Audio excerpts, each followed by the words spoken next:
Cersei Lannister stood upon the wind-scoured parapet of Casterly Rock and watched the sea smash itself to pale foam against the crimson cliffs below.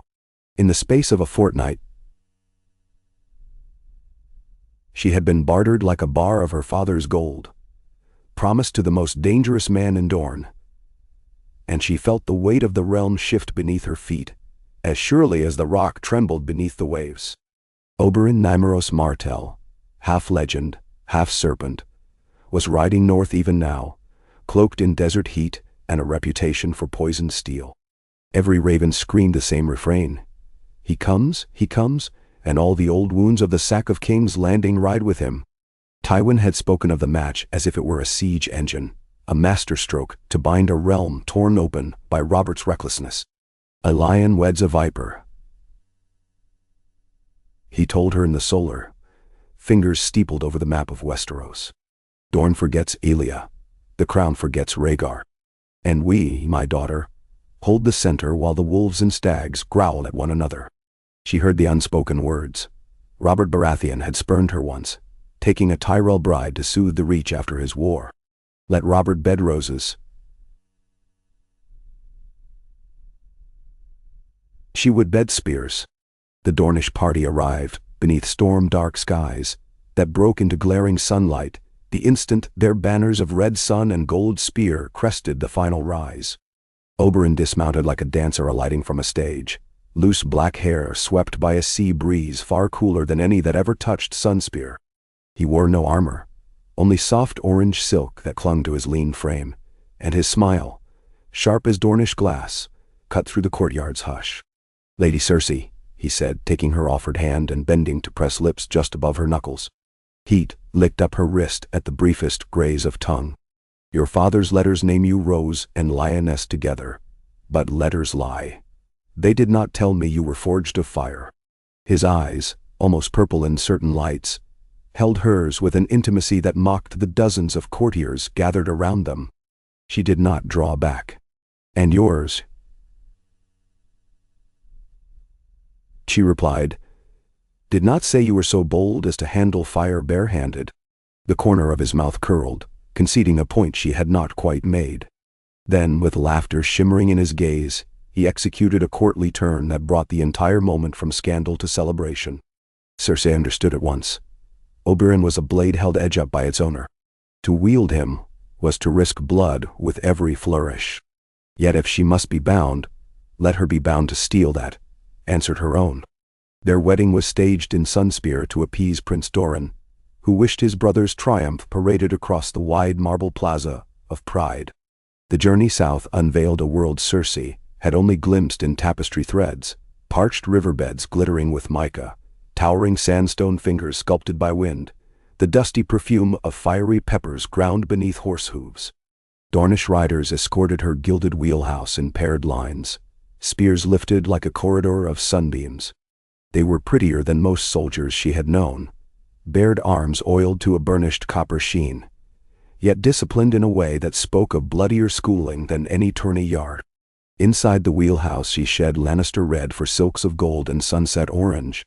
Oberyn's daughters, the Sand Snakes, the Seven Kingdoms called them, attended her, each whispering tales of Sunspear's labyrinthine gardens, of watercourses fed by cool springs, of hidden alcoves wreathed in night-blooming jasmine, where a bride might steal a moment's breath from the press of politics. Cersei listened, marking which girl bore grudges and which bore admiration. They were her new stepchildren now, and she would not repeat Catelyn Stark's folly by spurning bastards, who carried blades as easily as smiles. The wedding itself blazed with color. A canopy of woven silks rippled above the dais. The high septon's droning pronouncements were drowned beneath a choir of Dornish pipes and drums that beat like a racing pulse. When the vows were spoken, Oberyn swept his bride into a kiss that tasted of sweet red sangria and lemon. The cheers that followed rolled across Sunspear's white roofs and up the water garden's long avenues of palms. Tywin watched from a marble balcony near Prince Doran's chair, outwardly stone, yet Cersei glimpsed satisfaction glinting behind hooded lids. The realm's old wrongs were being varnished in spectacle. Blood was being traded for gold. Nightfall brought revels that made the court of King's Landing seem a sept vigil by comparison. Musicians played wild rhythms that set even grave Maester Calliot to tapping his sandal. Servants poured wine laced with fragrant pomegranate and seared meats candied with honey spice. Dancers in diaphanous veils entwined so closely that breath and bodies became the same shimmering ripple. And when Oberyn led Cersei away through moonlit arches, the Dornish whispered of torchlit passions and a new queen of fire ascending into their desert heavens. In the bedchamber, he unpinned her hair himself, fingers strong yet gentle through gold tresses. "Tell me, lioness," he murmured against her throat, "are they right to fear you? They fear what they cannot leash." She answered, pushing him to the bed in one sudden motion that made him laugh. She mounted him as he had mounted his sand steed, a rider in control, and the laughter turned to groans that set the candles shivering. Political tremors followed. Robert Baratheon raged in the Red Keep when news reached him, his heavy crown a mockery of former victories. "The lions grow fangs in Dorne," he told Hand John Arryn. "Tywin sets vipers at my heel."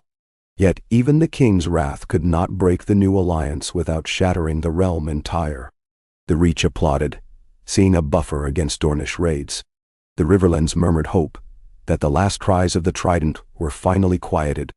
Only the North watched with wary silence, Ned Stark's reserve hiding deeper calculations. Cersei and Oberyn spent a season in Sunspear before returning to King's Landing, their joint escort a living tapestry of gold lions and red suns. The small folk pressed close, eager for tales of spear dances and seas of sand, and the merchants cheered whatever promised safe Dornish vintages in their taverns. When the royal procession reached the capital, Cersei entered the city balanced upon a white palfrey draped in Lannister crimson, but beside her, Oberyn rode a great dappled sand steed, bareback, its mane braided with yellow roses and wrought gold lion's claws. The sight alone wrote new songs before evening fell. Tywin, cloaked in silent satisfaction, relinquished the Tower of the Hand to his daughter's household, installing Oberyn and Cersei as a blazing axis of court life. Together they built an inner circle that blended Lannister coin with Dornish cunning, Tyrion as master of coin, yet matched by Ellyra Sand, a bastard daughter schooled in the libraries of Volantis, who oversaw grain shipments through the stepstones. Sir Jaime, recalled from the Kingsguard by royal decree, commanded a joint company of Dornish spearmen and Westermen crossbowmen that patrolled the crown lands in crimson cloaks, embroidered with golden suns. Court quickly learned that where Cersei wielded fear, Oberyn wielded desire. One night might find him sparring with Sir Loras in the practice yard, laughing each time the Knight of Flowers blushed at some whispered jest. The next he was pouring wine for old Grand Maester Pycelle, coaxing secrets of the Citadel's rarer poisons. Courtiers who once bowed to Cersei alone found themselves bending to a pair whose shadows tangled like two serpents. She scorned weakness, he savored it. She guarded her children, he fathered bastards and loved each fiercely. The contradictions made them stronger together than apart.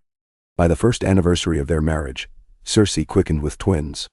Maester Pycelle proclaimed the miracle from the Tower of the Hand's balcony, and the city erupted in bells.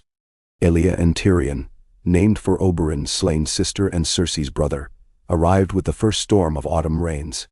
Two squalling babes, one dark as polished teak, the other gold-haired as any Lannister cub. The sight of them cradled side by side became a living sigil of the newfound peace. Even Robert, lurching half-drunk through his court, found a grudging smile. "Lions and snakes in the cradle," he muttered. "Mayhap they'll tame each other."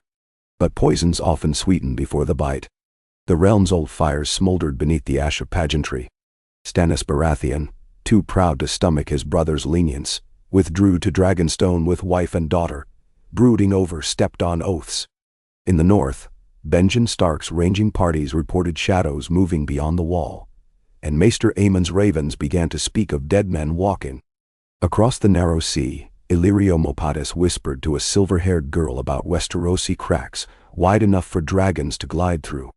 When King Robert rode north for a great hunt near Harrenhal, Cersei remained in King's Landing to nurse the babes and keep Oberyn close. Rumors of the king's indulgence reached them daily. Casks of strong wine drained, horrors crowned with antler circlets, boars driven through alder stands by farm boys eager for copper stags. On the 12th night a raven brought darker news. Robert lay dying, gutted by a boar. Beside the dying king, Renly Baratheon pressed a parchment into shaking hands, while Lord Varys' little birds whispered of a new usurper, rising from within the court itself. Lord Eddard Stark, hand to the king, confronted Cersei in the Red Keep gardens. "I know the truth of Joffrey," he said, voice low amid pomegranate trees.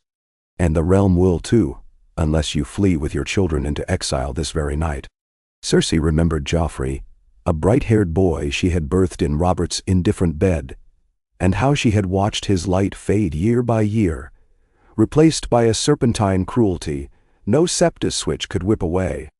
Now he stood poised to claim a throne stained by lies, yet he was still her firstborn, still the proof she had once been more than coin in a political ledger. Oberyn emerged from the shadows, silent as the moon above. "Let us speak plainly, Stark. You claim Joffrey is not of Baratheon blood." "The king's seed is strong," Ned answered. "Look at your own babes, Prince Oberyn. No chance conceals the truth of fathers." His gaze fell on dark-haired Elia, Dornish through and through, and then on pale Tyrion, golden as the rock. The contrast was a blade, and Cersei felt the cut. Oberyn's expression did not flicker. "Speak your remedy, Lord Stark.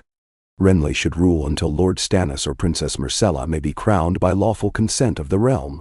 Cersei's voice slid like silk over honed steel. "You speak of lawful heirs while threatening a queen and her children? I think, my lord, you speak treason." Ned Stark's eyes hardened, gray ice on gray stone. Yet before the clash could turn fatal, a single Dornish guardsman stepped between them. "The queen asks you withdraw," he said.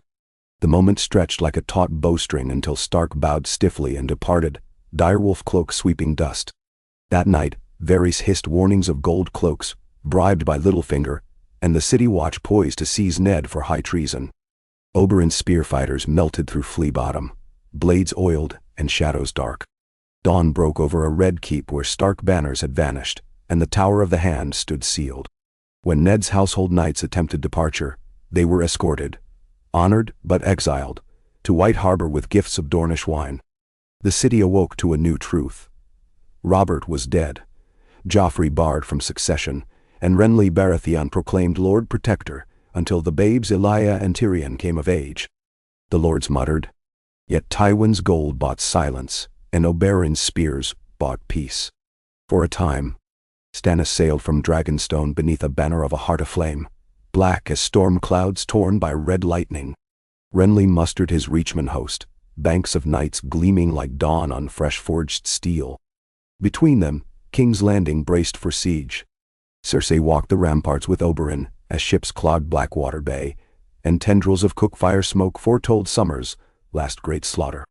"Your father would have me archers on every tower," Oberyn mused. "Yet I think wildfire in the river might serve better." Cersei arched a brow. "Tyrion stockpiles the jars even now. We shall gift our foes green dragons." "Then he... dragons," he repeated, tasting the word as he tasted wine. "Even the ones across the sea awaken."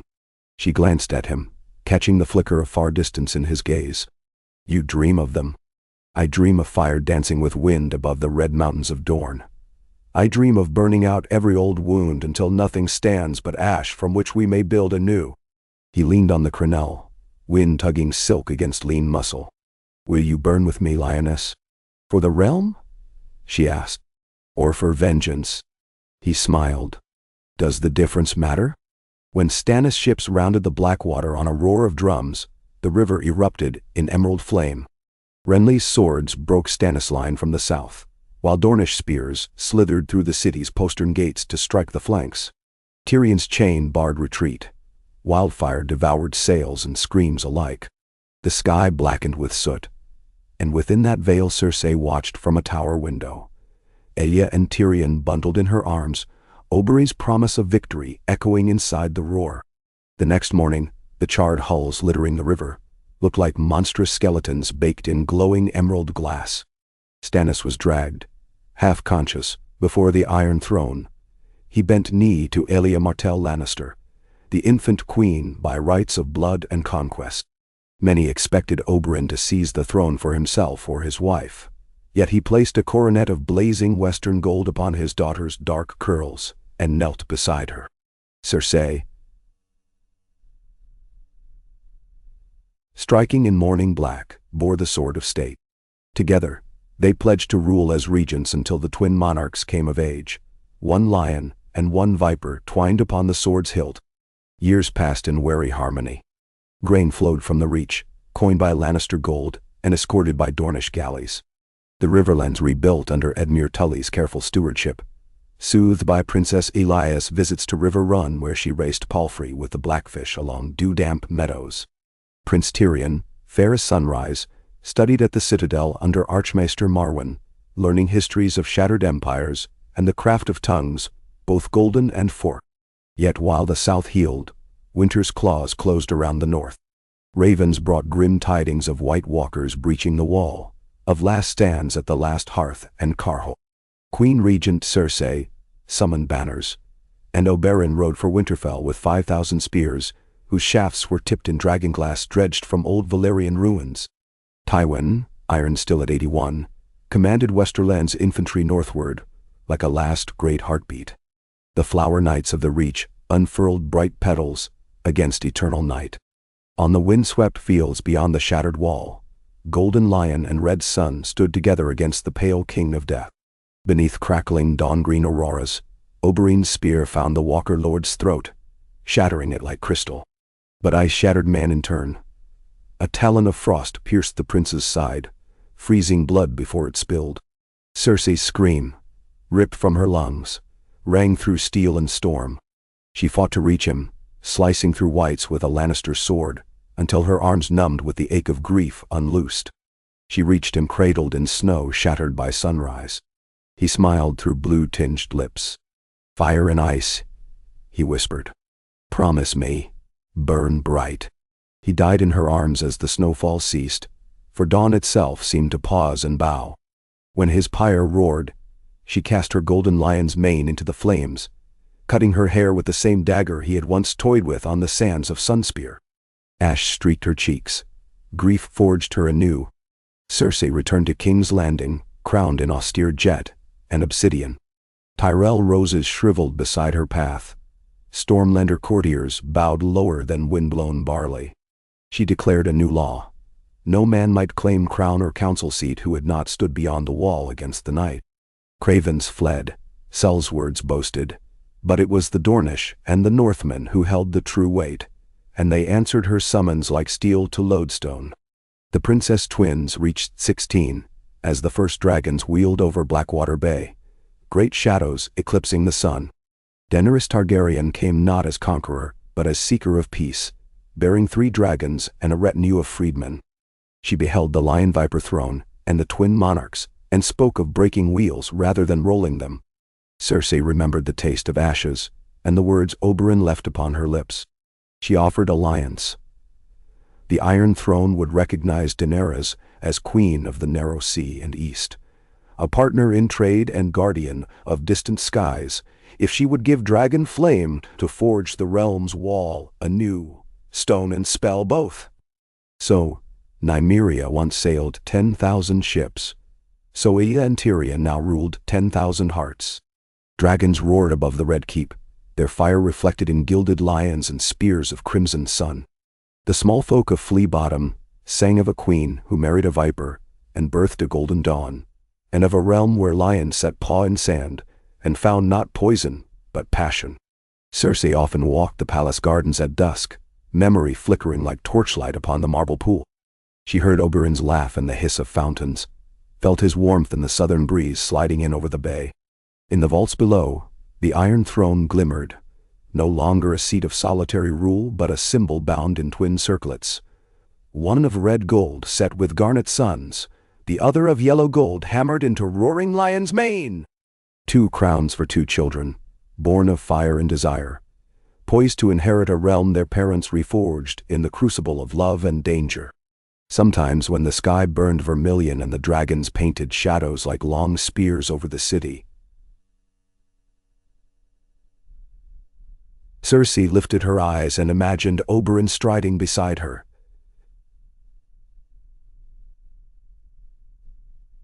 Spear balanced on shoulder. Smile bright as the desert dawn. She spoke softly then, to the memory only she could see. We burned bright. She would say, we still do. And in the hush that followed, even the wind seemed to answer, yes. Years later, as Queen Elia and King Tyrion stood hand in hand upon the steps of the rebuilt wall, dragons banked overhead and distant horns heralded caravans from Qarth to Old Town. They looked south, toward sun-swept dunes they had never seen and golden cliffs they had never climbed, and they felt the pulse of two legacies joined in their veins. A lioness's pride and a viper's passion, tempered by the memory of a mother who refused to bow, and a father who dared to love beyond fury. They would write a new song for Westeros, one half sharp spear, one half golden roar, and beneath their reign no wound would be too festering, no feud too bitter for fire and ice and burning hearts to heal. The realm had bled and burned and frozen, yet through it all a single truth endured, whispered in sepulchre shadows and sunlit gardens alike. When a lioness weds a viper, the world learns that the sharpest poisons can also be the strongest medicine, and from the union of fang and claw, there rises not ruin but renewal. Cersei watched her children ride out beneath twin banners stitched together. Sunspear and lion both, her hair grown silver in twilight light. She felt Oberyn's presence in every heartbeat of the land, in every cheer that rolled like warm wind across the stones of King's Landing. And though grief still coiled in her chest, it lay now beside fierce pride, twined together like the sigils above. The kingdom thrived. Dornish spices perfumed northern feasts. Western mines financed fleets that patrolled summer sea routes where slavers once ruled. The maesters wrote of a pax viperianis, the peace of the viper they called it, though Cersei smiled at the name. She knew peace was no single man's legacy. It was a tapestry woven by the fearless and the cunning, the stubborn and the passionate, lion's gold and serpent sapphire mixed until no seam could be traced. When old Tywin died, bells tolled from Casterly Rock to Sunspear. His passing marked the last echo of the generation that had forged alliances with steel alone. At the funeral feast, Queen Elia raised a goblet of Dornish red and spoke to gathered lords. My grandsire believed alliances are chains. My mother and father taught me they are threads. Pull one and it unravels. Weave them and they clothe the realm. From the high table, Cersei nodded, hearing Oberyn's laughter drift like desert wind across the hall. The next spring, dragons hatched again in Dragonstone's warm sands, and small folk hailed it as omen of an age reborn. On Midsummer Eve, a rider with ashen hair and amethyst eyes arrived from across the sea, seeking counsel at the Lion Viper court. She bore shipwright treaties, maps of Valyria's healing coasts, and tales of strange lights beyond Ashai. The realm's future stretched like a sunrise unbounded by horizon, golden and red and fierce. Cersei walked the silent halls that night, torch in hand. She paused before a mosaic newly laid, a lioness and a viper entwined around a crowned oak, the new sigil of Elia and Tyrion's united rule. She traced a fingertip across colored tiles, feeling warmth radiate from sun-fired clay. Fire and ice, she whispered, echoing Oberyn's final breath. We burned bright. Outside, the dragons roared. Inside, the queen smiled, lioness to the last, surer now that every fang, every sting, every spark of passion had forged not doom but dawn. And somewhere beyond the mortal veil, a prince of Dorne laughed, warm as summer, and drifted onward like desert wind beneath a sky alive with stars. Oh, Kai, Andi, Andi. The moon hung over Blackwater Bay like a glass coin, pale and perfect, reflecting the shimmer of the torchlit fleet assembling beneath the Red Keep's shadow. Cersei Lannister stood upon Maegor's parapets, the same stone she had paced as a girl while dreaming of crowns and conquest, and felt the tremor of ships grinding against their moorings ripple up through ancient mortar. Even in her 6th decade, she had lost none of the lion's hauteur. Her spine remained straight as a spear shaft, her eyes undimmed chips of molten gold. Yet she knew her role now was that of architect rather than queen, the silent hand guiding those who still burned with the ferocity of youth. Below, her children's banners snapped in the night wind. A crimson sun transfixing a roaring lion, the sigil of House Martell Lannister, stitched so cunningly that one could not tell where spear ended and mane began. On the quay, Elia Nymeria Lannister, 16 years and fierce as dawn breaking over the Dorne, paced in light armor of gilded scale mail, her helm tucked beneath one arm, the other resting on the curved Dornish sword she favored over northern steel. Dark eyes, Oberyn's eyes, scanned every coil of rope and crate of provisions, measuring, assessing, prepared to strike at the smallest laxity. She paused when a crossbowman fumbled his quarrel case. With a single gesture, a flick of 2 fingers, she summoned Sir Darren Sand to deal with the fool. The knight's desert cloak fluttered as he strode forward. Moments later, the crossbowman knelt, stripped of his bow, reassigned to galley drudgery. Elia's command was absolute, merciless, and yet the men cheered her. It was a curious thing. Cersei thought. How absolute justice, delivered swiftly by a hand both beautiful and deadly, could inspire devotion. Tyrion Aurelius Lannister lingered near the gangplank of the flagship, quills scratching across parchment that fluttered dangerously close to the tide-washed pylons. Books and coils of rope and casks of wildfire ingredient herbs jostled for space around him, steward scribes awaiting each curt nod before they sealed manifests. He wore no crown tonight, nor would he until the ships made land, but a circlet of wrought copper shaped like interlocking quills sat briefly upon his head each time he paused to push hair back from his eyes. Somewhere between citadel-trained scholar and childhood of kingly tutors, he had found a balance, the mind of a maester wedded to the audacity of a lion. Cersei watched him exchange murmured confidences with Archmaester Marwyn, whose broad shoulders and weather-leathered face seemed more at home on a longship deck than in parchment-dust archives. Whatever riddle her son sought to solve, Marwyn's flame-lit grin said it was dangerous, perhaps impossible, precisely the kind that lured Tyrion. High above the harbor, 3 dragons circled on lazy thermals, their silhouettes stenciled against flickering stars. Drogon's prodigious son, Obsidian, glided at Aelia's command, sable wings the size of merchant sails. Beside him soared Saffron, green-gold and sleek, bonded to Tyrion through long hours of patient study and rare mutual respect. Flitting mischievously between them darted a smaller amber-scaled female called Ember, companion to Elias' cousin Nyra Velaryon, the amethyst-eyed emissary whose sudden arrival weeks past had tilted the realm upon a new axis. Nyra.I. Cersei tasted the name the way a vintner swirls a new vintage. The girl claimed descent from Daenerys Targaryen, through some Valyrian Targaryen cadet branch, though the truth of such lines mattered less than the power she carried. She had sailed from Valyria's smoking sea aboard Stormchaser, a trimaran of pale ghostwood, bearing scrolls inked in Valyrian glyphs that even Marwyn needed nights to unravel. She spoke of the Cauldron, a caldera island where surviving sorcerer-smiths had begun coaxing molten rock, dragon flame, and fragments of lost spells into something that glittered like the promise of a reborn empire. What she offered was not allegiance but barter. In exchange for protection of her fledgling enclave against the Triarchy's resurgent fleets, she would open the Cauldron's forges to Westerosi steel and teach the shaping of true Valyrian blades once more. When Nyra's proposals reached the small council, Lord Garland Tyrell objected in courtly language scented with rose.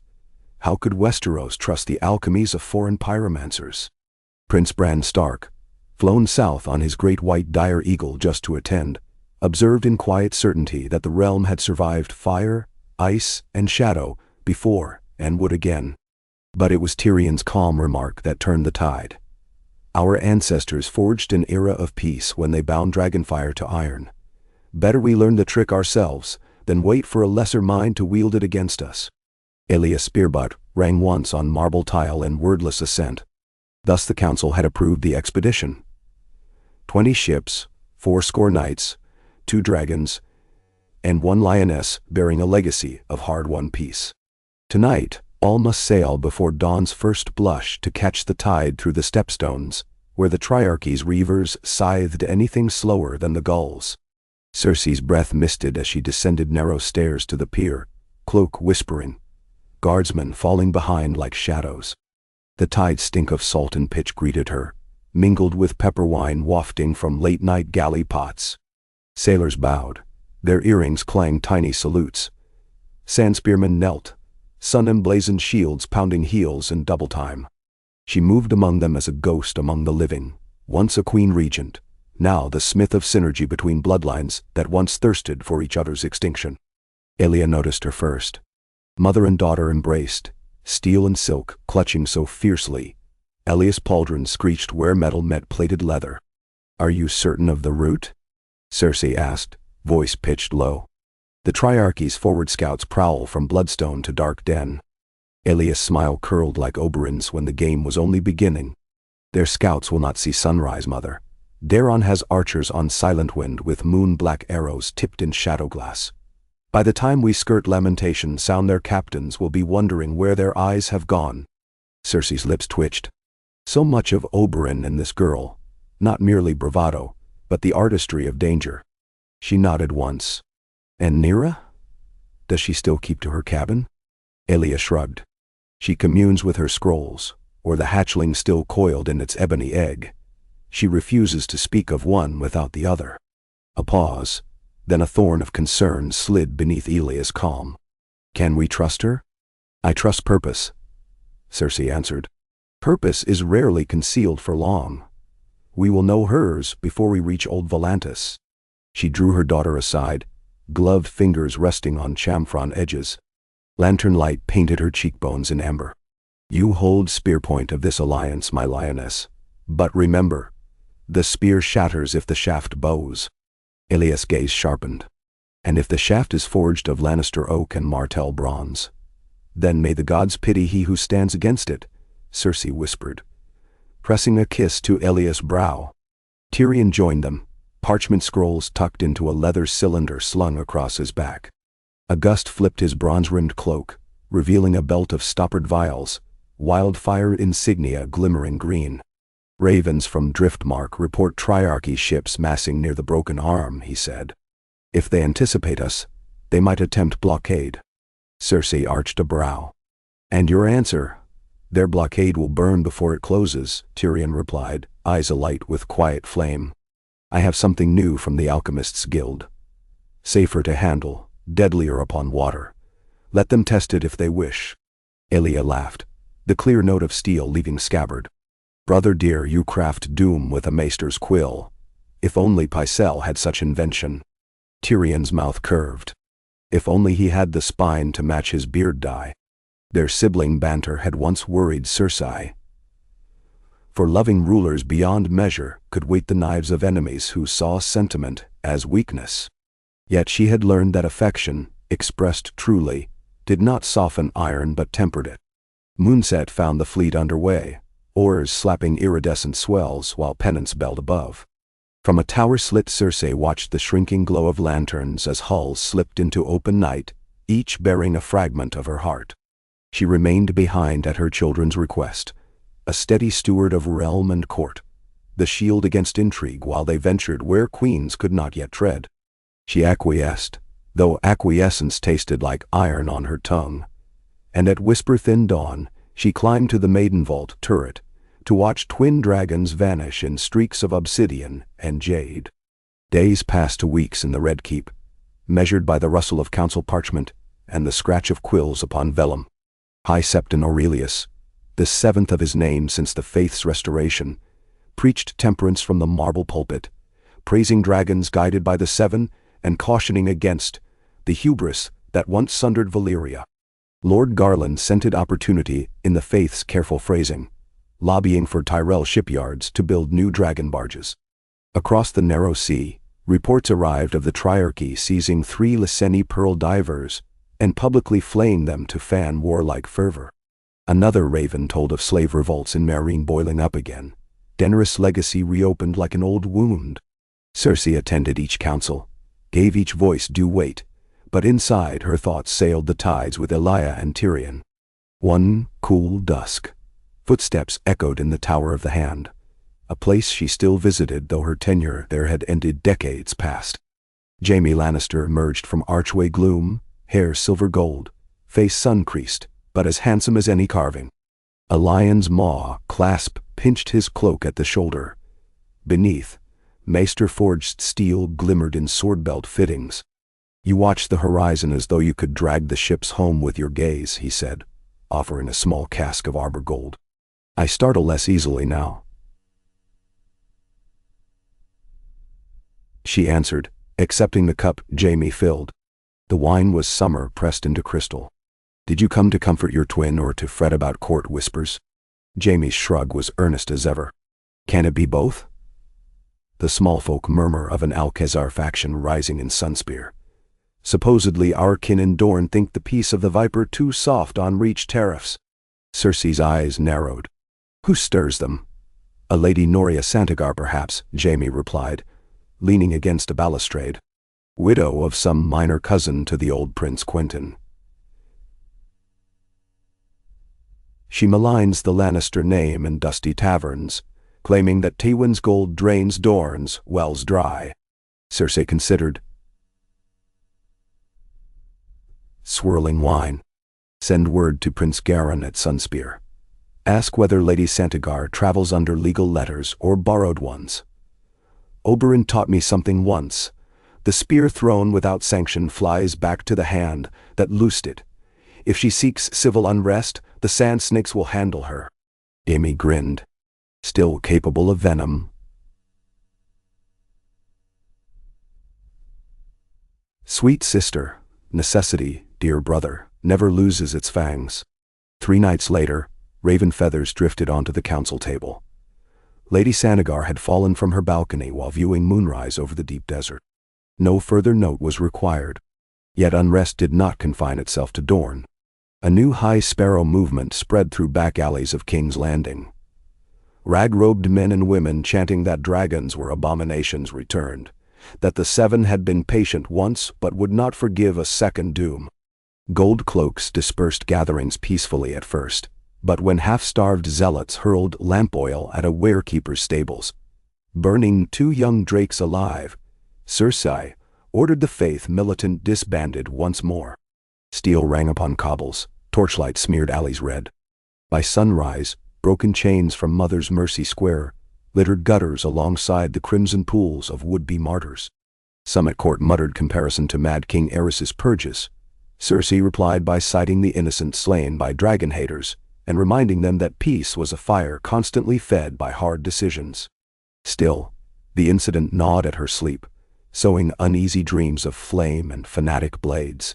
Within such tumult, the first raven arrived from Elias' fleet. Short, cryptic, sealed with black wax stamped by Nyra's personal signet. Cersei slit it in private. The parchment bore a charcoal sketch of a massive chain spanning a narrow strait, links thicker than shipmasts, spiked with iron thorns. Beneath, Nyra's hand scrawled a single line in Valyrian glyphs. Marwyn translated, "The Triarchy anchors the serpent. We bite its tail at dusk." Cersei stared at the chain rendering. It mirrored Tyrion's own defense of Blackwater generations before. A chain to trap ships, yes, but where her son once used wildfire, the Triarchy seemed prepared to use. What? A hiss of unease slipped between her teeth. She summoned ravens to Sunspear, High Garden, Old Town, and Pike, requesting scouting skiffs double southward and watch for unusual convoys of slave hulks carrying volatile powders, or rumors of blood mages among Taroshi captives. Answers would take days to come, but dread rode on the backs of those ravens too. Far beyond the stepstones, a fog slick as whale oil clung to the prow of Winter's Gift, the flagship, named not for the north but for the notion that memory of winter sharpened resolve. Elia stood beside the drake-head figurehead, salt spray freckling her cheeks. To starboard, flickered the glow of low fires, banked across Triarchy galleys, beyond a newly forged chain that spanned the neck of the strait. Night cloaked most details, but she glimpsed silhouettes. Spikes angled outwards, barbs glistening with wickery oil. If they charged headlong, hulls would split like fruit on knives. Dragons risked harpoons, laced with some unfamiliar amber resin the scouts described as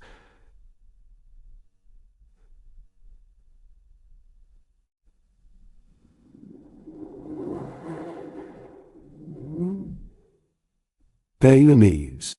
Nyra believed it to be bloodstone pitch, mined from corrupted fissures beneath Valyria where sorcerers once distilled nightmares.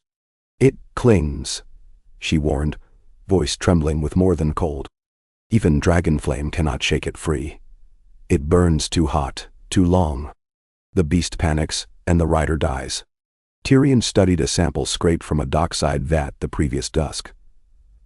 Upon contact with seawater, the pitch hissed, then ignited with violet fire that ate through oak and heartbeats. Thus a plan formed. Silent Wind, its hull laced below the waterline with casks of Tyrion's alchemist brew, would drift with feigned damage towards the chain's midpoint, spill wildfire-steeped oil that floated upon tides, and when the Triarchy's watchtowers lit alarm torches, boom! A soft word, boom.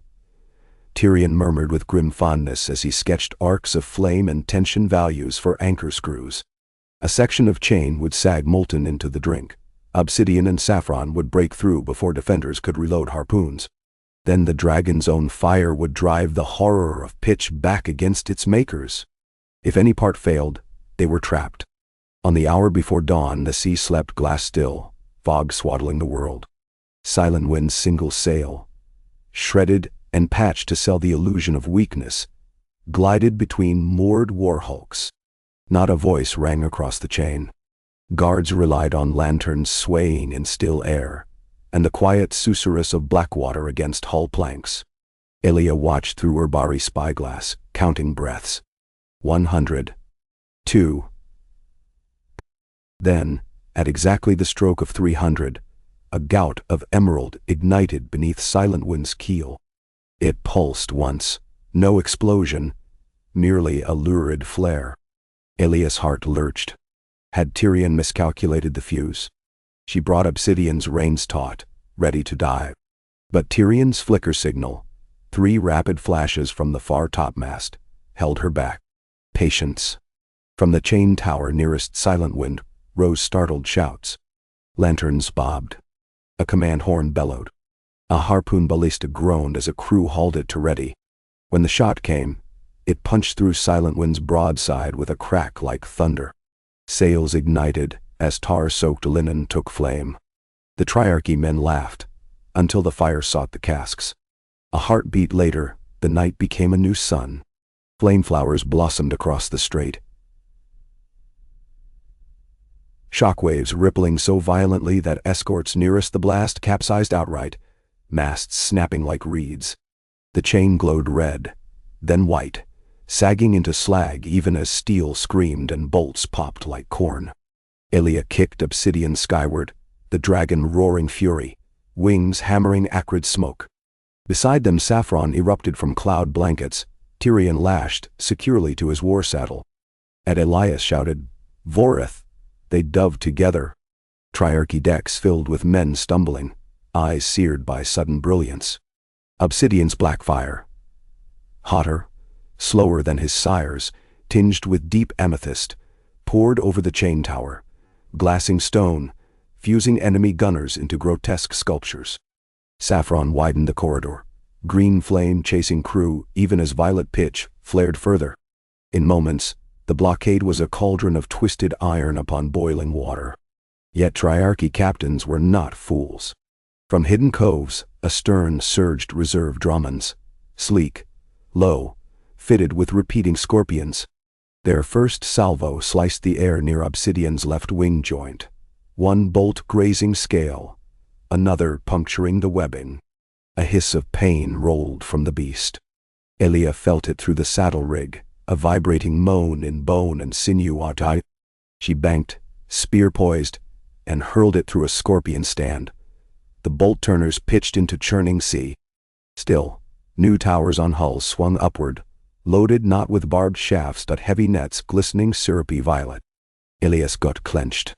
Pitch nets. Tyrion saw them too. His horn blast cut through roar and flame. Retreat, lure them after. Dragons soared beyond chain ruins, gliding inland toward a spit of barren rock where Nyra had scribed glyphs earlier that eve. Doomsteel runes lay etched with quicksilver, thrumming under moonlight. As Triarchy pursuers crossed that invisible threshold, the glyphs erupted in spirals of wind that howled like 1,000 ghosts. Stormborn magic, Nyra had called it, binding air and fire. Net bolts loosed from Dramens whipped sideways, caught in vortex, hurled back against their own decks. One ship's powder magazine detonated. Another skewed into its twin, hulls grinding in lethal embrace. From her command perch, Nyra raised both arms, ash-blonde hair a comet trail, chanting high Valyrian phonemes in staccato bursts. Crackling arcs leapt between volcanic rock spires, as if the very earth found voice. Dragons wheeled overhead, breath flaming the cyclone's edges, stoking it with living fire, until sky and sea merged crimson and black. Elia, circling above, saw Triarchy banners crumble to cinder one by one. When quiet returned, nothing remained but floating charnel and the hiss of cooling metal. At dawn, the surviving fleet anchored in a sheltered bay on Bloodstone's lee shore. Sailors cheered as obsidian and saffron landed amid dunes, wings stiff with fatigue. Tyrion dismounted gingerly, favoring bruised ribs from buffeting winds. He embraced Elia wordlessly, forehead to forehead, the salt of their sweat mingling. Around them the wounded were tended, sails re-rigged, and carrion gulls shouted at fresh feasts strewn across reefs beyond. Victory smelled of tar, salt, and the singed copper of blood. But elation halted when Silent Wind's jollyboat rode in bearing grim cargo. The ship's captain, still breathing, but half his face melted where wildfire backdraft had caught him. He clutched a sealed oilskin case. Tyrion opened it upon a makeshift table, scrolls, bound together with crimson thread and crowned by a ring. Plain iron, set with tinier rings strung like a chain. Elia frowned. A key. A message. Tyrion murmured. The scrolls described a fortress on the Isle of Tears, east of Valyria, where Triarchy commanders held unknown prisoners of high-value blood, presumably to trade with shadowbinders of court. One name repeated amid ciphered text. Jacare. Elia inhaled through teeth. The lost hatchling's rider, she guessed, remembering rumors of a dragon egg stolen from Dragonstone years before. Or a prince they hoped to make rider, Tyrion said. A hostage to bargain for allegiance when dragons rule skies again. Nyra studied the scroll, eyes narrowing to slits. The Isle of Tears sits within storms unmarred by safe harbor. Few return, she said. Yet my cauldron kin attempted expedition months past. They vanished. Her voice trembled upon the word. Elia clasped her forearm. Then we rescue yours and ours alike. Resolution hardened like forged steel in every gathered captain. Messages sailed westward on swift gull riders, while the battered but unbowed fleet turned east toward Valyria's smoldering silhouette. Their path threaded archipelagos of obsidian teeth, where the sea steamed from subterranean heat. Days stretched into weeks. Saffron and obsidian hunted sea calves from basalt mounds, returning with charred haunches that sustained deckhands who dared taste dragon-seared meat. Nightly, Nyra taught Tyrion to read deeper layers of the Valyrian glyphs, not just words but symphonies of intent, spells woven by intonation and pulse. Elia watched their lessons with wary respect. Magic had cost her ancestors dearly, but ignorance cost more. As they neared the smoking sea, the world changed hue. Ash churned in windless eddies, water glimmered with oily rainbows. Dragons grew restless, sniffing sulfur-heavy air. On the seventh dawn, pale lightning forked from cloudless sky, striking an atoll of fused glass. A stone spire once carved in some forgotten glory now jutted from molten ground, its upper half blackened. Nyra bowed to it, speaking a single word. Anogrian. Marwyn whispered translation. The unhealed. Legend said 23 such towers survived the doom, each a pillar where magic coiled unslain. Tyrion's quill scribbled feverishly.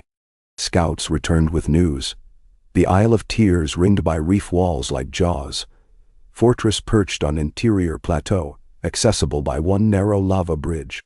Sea merchants described cages suspended over magma vents, prisoners lowered bit by bit until secrets spilled. Worse, Triarchy's High Captain Myros commanded a new contraption, ballistae fitted with spinning chains coated in liquid pitch, thrown by counterweighted arms to ensnare wings mid-flight. Even dragons, Marwyn admitted, might find maneuver tight above such vents, riskier than siege towers. Elia convened war council under moon's bleeding crimson. Maps spread across a table of driftwood bones, their edges curling from heat of nearby vents. Strategy flowered and died, pruned and regrown. They could not storm the lava bridge head-on. Ballista nets made air assault perilous. Infiltration via underwater vents seemed madness, until Nyra quietly proposed exactly that.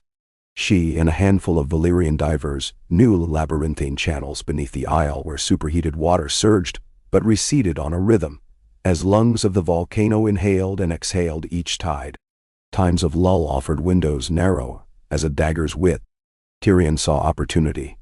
If enough wildfire could be ferried inside, the volcano's own breath might turn the entire island into a crucible against its masters. Cersei had once counseled him. Victory sprouts from soil no man dares till. He never forgot. He approved the plan, though his gut twisted at risk to Elia diving those lethal tunnels. She brushed his worry aside with a grin. You handle dragons and wildfire, I'll handle a little scalding water. On the appointed night, waves glowed beneath their hulls as if stoked from below. Obsidian and saffron circled high, distant silhouettes hidden by rising steam. Below, Elia, Nyra, Daron, and 6 cauldron divers stripped to char-dyed leather suits, fire-resistant salve smeared on skin. Each bore 2 small clay pots sealed with glass. Tyrion checked the intricate vents on each pot. When struck against stone, a chain reaction would ignite wildfire after a delay, measured by sand grains in an hourglass bulb shrunken to minutes. The divers would place dozens along the inner magma pool, turn, and flee. If they miscounted heartbeat or step, ashes and echoes. Elia clasped Tyrion's hand before descending ladder into a skiff. Should chains catch us, she said. Burn the fortress anyway. Tyrion wanted to protest, to vow he'd find another path. But he saw Oberyn's stubborn joy shining in her, and swallowed the lie. He nodded, kissed her brine-salty hair. She gripped his wrist. I'll dance with death only as long as I rode in the steppes. The divers vanished beneath rippling sheen, trailing faint phosphorescence stirred from abyssal plankton. Tyrion retreated to an overlook ridge with Marwyn and pyromancer Halani's successor, young Mistress Dara. They arranged ignition casks upon obsidian shelves, ready to amplify eruption should initial blasts fail. Above, obsidian perched on a spire, tail lashing impatience. Saffron hovered out of range, wingtips beating a slow rhythm to keep altitude amid sulfur thermals. Tyrion stroked his dragon's flank, feeling tension thrum. Minutes bled by like centuries. Then 3 quick flashes, mirror signals from Nyra via tunnel vent. Placement complete. Divers en route out. Tyrion raised left hand, fingers splayed. Hold. Wind shifted, carrying faint shouts of alarm from fortress. Perhaps a guard glimpsed something in pool's glow. Time compressed to a razor's edge. Second signal. 2 flashes. Nyra and Daron clear, Elia and 2 others trailing. Tyrion cursed each heartbeat. Ballista towers cranked higher, searching sky. Chain nets glimmered resinous between wheels. Third signal. Single flash. All out. Tyrion slammed fist upon flint plate. Dara pulled fuse cord. An echoing thunderclap answered, far below, like some ancient beast waking. The ground shuddered. Low rumble climbed to roar. Steam vents screamed, hurling boiling mist skyward. Fortress walls trembled as cracks snaked through basalt foundations. Triarchy officers dashed about, panic eclipsing discipline. Tyrion mounted Saffron even as Obsidian launched, wings thundering. A gout of molten rock tore through the central courtyard, lifting ballista and men alike in plume of fire and obsidian shards. Then wildfire jars.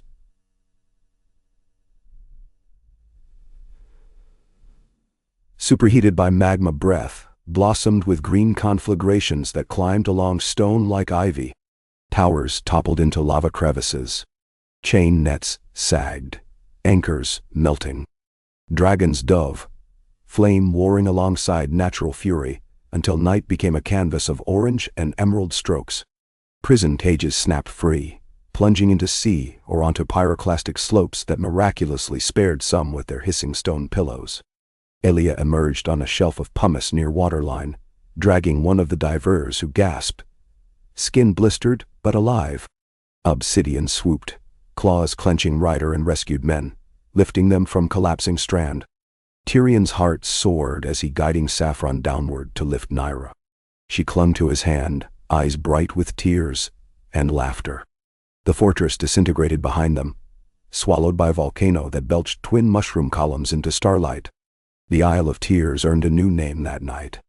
Sailors who later sailed by christened it Elia's Forge, for legend said a warrior queen forged peace anew each time she tempered empire's ambition with dragonfire. Weeks later, the victorious fleet dropped anchor off the Cauldron's shores, an island rimmed by black sand and step terraces lined with obsidian furnaces. Surviving Cauldron masters knelt on hot stone as Nyra returned, bearing not just salvation, but allies.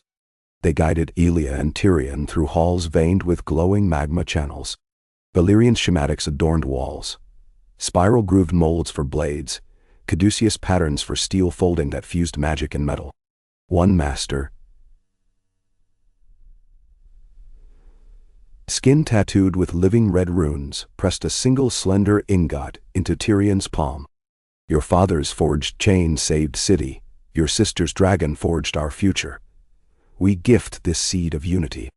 The ingot shimmered, reflecting torchlight in motes of violet and gold. Valyrian steel newly made, a myth reborn. Tyrion bowed, awed. In a grand chamber beneath an open vent, they found prisoners freed from Triarchy vaults, scribes from Korth, Summer Islander navigators, and, most curious, 2 young boys of Valyrian complexion guarding a clutch of dragon eggs banded with copper veins. When asked their names, both spoke. Jacares. Twins, separated long, now reunited by chance of rescue. Prophecy or accident mattered little. Dragons stirred within those eggs, and the world had changed yet again. Elia spent days in council with Cauldron sages, drafting accords that bound their knowledge to Westerosi oversight, while guaranteeing sanctuary for their arts. Each scroll signed bore her sigil and the Cauldron's mark, a shield split vertical by stylized dragon and hammer. Tyrion focused on codifying a neutral order of mage-smiths answerable to a joint conclave of maesters and dragonlords. Marwyn busied himself designing a new archmaester's ring, obsidian and black diamond, for mastery of magical metallurgies. Nyra, freed from burden of secrecy, laughed easily now and sparred with Elia at dawn under sulfur dawns, their blades kissing sparks from quenching troughs. When the fleet at last sailed home, holds brimmed with crates of forge blueprints, sealed vials of alchemical tempers, and 7 slender rods of newborn Valyrian steel. Their dragons flew ahead, heralds of unstoppable renewal. Cersei's heart would roar with pride, Tyrion thought, when she beheld evidence that her children had extended peace's spine into the future's dark unknown. Yet peace in Westeros was never free of price. As their fleet re-entered Blackwater Bay, banners of 7-pointed stars draped the city walls. Smoke rose from pyres along River Row. The faith militant, though disbanded, had reflowered in secret. Cersei, they heard, fought a shadow war of assassinations and holy decrees, holding zealots at bay with golden grit. Jaime met them at the pier, face lined by sleepless nights. Mother holds the sept of Baelor, he rasped. High Septon Aurelius fell 2 weeks ago. Poison, they say. A new zealot styling himself the saintling claims visions of the 7 condemning dragons. He rouses tens of thousands. Elias' jaw set. Then we answer with our own vision. a realm where wax wings of fear melt beneath dragonfire truth. Tyrion touched her arm, cautioning, "If we burn them, we risk birthing martyrs and undoing mothers' decades of careful statecraft." Ilias' gaze softened. "Then we give them something warmer than fear. Hope." She turned to ship's captains. "Unload cauldron smiths. Show their craft in Market Square. Blades of Valyrian steel, promising protection against any future night's invasion. Let the common folk taste miracle of human hands, not dragon flame. Dragons will stay aloft, watchful but distant, until hearts can match eyes."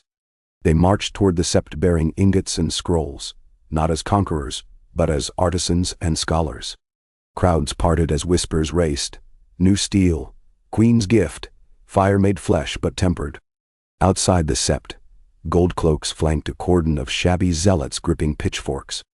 On steps above them stood Cersei, unbowed, sword at hip, silver hair rippling. Relief flooded her face upon seeing her children, but there was no time for embrace. The saintling emerged, gray hood thrown back to reveal a boy of perhaps 18, eyes glazed with fervor. He spoke of doom, false queens, and the wrath of the warrior. Ilias stepped forward, holding aloft the first newly forged longsword, black as night shot through with red veins beating like a heart. "This blade," she said, voice ringing off marble, "was born of earth's fire and men's courage, not godless sorcery. With blades like it, we slew the night's evil. With blades like it, we will guard our children whether they pray to seven or none. Will you condemn a gift bought with our own blood?" She sliced the air in gentle salute, then knelt, offering the sword to the saintling. Silence engulfed the plaza. The zealot boy stared at the steel, trembling. Cersei held her breath. Tyrion's fingers flexed near a wildfire vial secreted in sleeve. Last resort. The boy reached out. His fingertips brushed the blade. In light of dawn, runes etched by cauldron smiths flared crimson. Spell lines promising truth, not illusion. Tears welled in the saintling's eyes. "So warm," he whispered, as though blade pulsed with living heat. He sank to knees opposite Elia. Murmured prayers spilled from lips. Behind him, zealots lowered weapons. Some knelt too. 7-pointer stars inked on cheeks glimmered with tear tracks. Cersei exhaled. Tyrion's shoulders unclenched. The saintling pressed blade back into Elia's hands. "Forgive," he begged. Elia rose, lifted him by elbow. "Seek no forgiveness, only understanding. Come. Walk with us. Learn how Earth's fire can heal as well as harm." She gestured to cauldron masters. They welcomed him with cautious nods. By dusk the sept's forecourt thrummed not with protest, but with wonder. Forgers demonstrated alloy layering. Dragons circled high, their silhouettes smaller than memory's nightmares. Commoners queued to touch ingots still warm. Mothers pressed offerings of bread and resin for smiths. A new covenant was being hammered, stroke by stroke. Cersei stood beside her children as dusk painted the sky. "You've done what stories claimed impossible," she murmured. "You've taken Valyria's curse and bent it to mercy." Tyrion smiled, weary and proud. Elia clasped her mother's hand. "We only built upon the bedrock you laid, mother." Cersei's gaze drifted upward, where two dragons glided in perfect tandem. Icy stars blinking into existence behind them. "Oberyn would have danced on these stones tonight," she whispered. "He does," Elia said, voice thick. Each spark flying from forge is his footfall. They returned to the Red Keep beneath a canopy of lamps.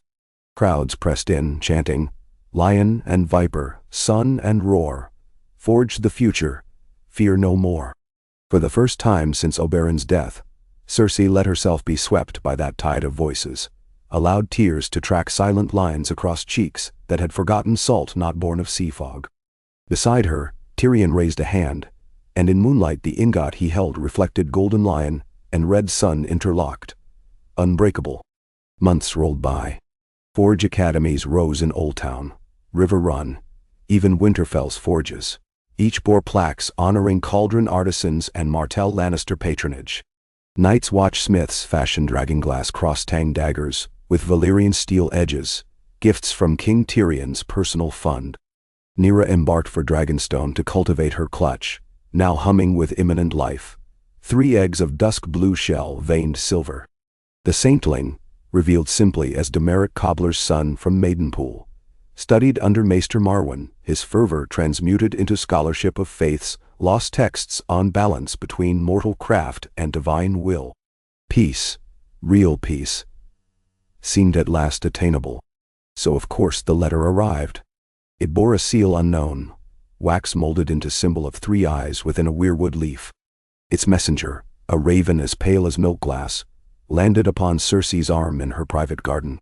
Bran Stark's hand, unmistakable in cramped scrawl, addressed the Queen Mother. Winter's eye has opened in the far north once more. On winds beyond the frost fangs I have seen dreams of a shadow deeper than night, stirring beneath glaciers older than first men. Fire and steel alone will not suffice. We must weave memory into future cloth. Send the twins to Winterfell before the first leaf turns. I will explain. Mendem so. Cersei read the note, thrice. Duty rose again, inexorable. She found her children at the practice yard, Elia sparring Nyra in sun-hot rings, Tyrion perched atop railing analyzing footwork. She held out the parchment. Elias' grin faded as she scanned, Tyrion's brows knitting. We've only just stilled one tempest, her son sighed. Elia twirled her spear once, resolute. Then we turn to face the next before it breaks. Cersei laid a hand on their shoulders. I see Oberyn in your fire, Tywin in your resolve. The realm sees a dawn because you dared risk dusk. Go to Bran. I will tend this garden until you return. Tyrion shook his head. Gardens wither when left alone. Eyes sharp, Cersei replied. I still have claws, dear cub, and Jaime's sword. She smiled. Besides, I suspect Snow King Bran has ravens enough to keep me informed. Dragons roared overhead, calling their riders skyward. Elia vaulted onto obsidian. Tyrion mounted saffron. Nyra climbed behind Elia, clasping waist, amber dragonling ember, flapping eager circles. As they wheeled toward sunset, Cersei watched until they vanished beyond horizon haze. She pressed fingers to lips, breathed, and lowered hand to heart. Night settled over King's Landing, torches flickering like tiny forges. Somewhere in the palace, cauldron hammers rang late, shaping, tempering, perfecting. Cersei closed her eyes, hearing echoes of Oberyn's laugh carried upon desert winds that met sea breezes at last, in joyous embrace. The world was still a crucible. But at its center stood a lioness and her cubs, their claws and spears and quills glowing red-hot, shaping tomorrow's stroke by fearless stroke. Oh, down, indeed. Something went wrong while generating the response. If this issue persists, please contact us through our help center at help@openeye.com. ONGE. Snowflakes whirled around the twins as they banked their dragons over the familiar sprawl of Winterfell, the ancient gray ramparts crusted with hoarfrost that glittered under a sky of hammered bronze. Obsidian scales drank the faint daylight, while Saffron's emerald wings cut bright arcs through flurrying gusts. Ember flitted ahead in darting loops, the younger dragonling's high-pitched trills making distant sentries gape upward in awe. Elia drew her cloak tighter against the raw bite of the north, and leaned forward in her saddle, guiding her mount downward toward the outer ward. Below, the courtyard bustled with wary excitement. Stark guards in wolf-trimmed greatcloaks guided small folk away from the landing zone, snow crunching under ironclad boots. Even after years of tenuous peace, most northerners had never seen dragons so near, and their faces mirrored mingled fear and fascination. Tyrion banked Saffron to a graceful hover beside his sister, snow bursting upward as the green dragon alighted. Twins dismounted in practiced rhythm, handing reins to stable hands already trembling beneath fur hoods. Nyra slid down behind Elia, landing light as a cat upon powdered flagstones. Ember swooped overhead before perching upon a gargoyle-like spire, flaring delicate wings and chirping approval at the citadel of stone and snow. A tall figure in a black cloak, trimmed with white direwolf fur, approached, a carved weirwood staff, tapping the stones in slow cadence. Bran Stark's pale eyes missed nothing as he surveyed the arrivals.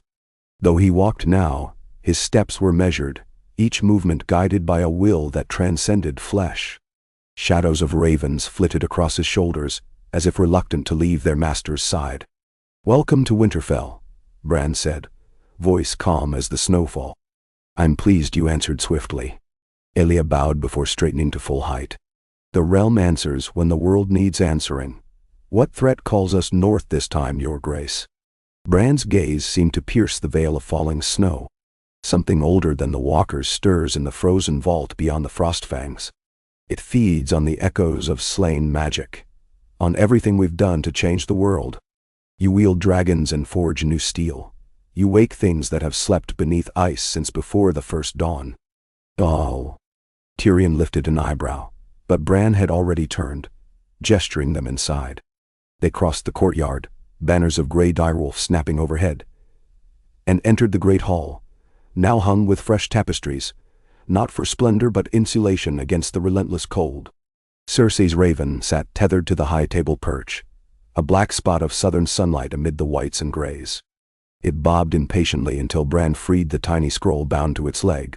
"Mother remains vigilant," Tyrion said, recognizing his mother's neat, slanted hand as Bran passed him the missive.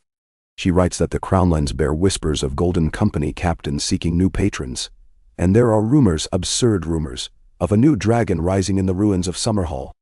Bran listened without comment, before motioning to a broad map unrolled across the table. It showed not the Seven Kingdoms, but the unmapped lands north of the Wall. Fjord-scarred coasts, glacier tongues, and blank expanses labeled only with runes. "Years ago," Bran began, fingers drifting over the parchment, "Samwell Tarly found records speaking of a place the free folk named the Frozen Forge, a cavern system where the Cheldon of the forest once bound living memory into crystal they called heart ice. That ice cannot melt, even in dragonflame. It can, however, remember. Anything carved into its lattice echoes forever. The Great Other, or something akin to it, has learned to drink that memory. It grows stronger on the past we thought finished." "Nay," Elia frowned. "Why summon us? Dragonfire and Valyrian steel ended the Night King. Does this new shadow fear either?" Bran's lips shaped a wry, haunted smile.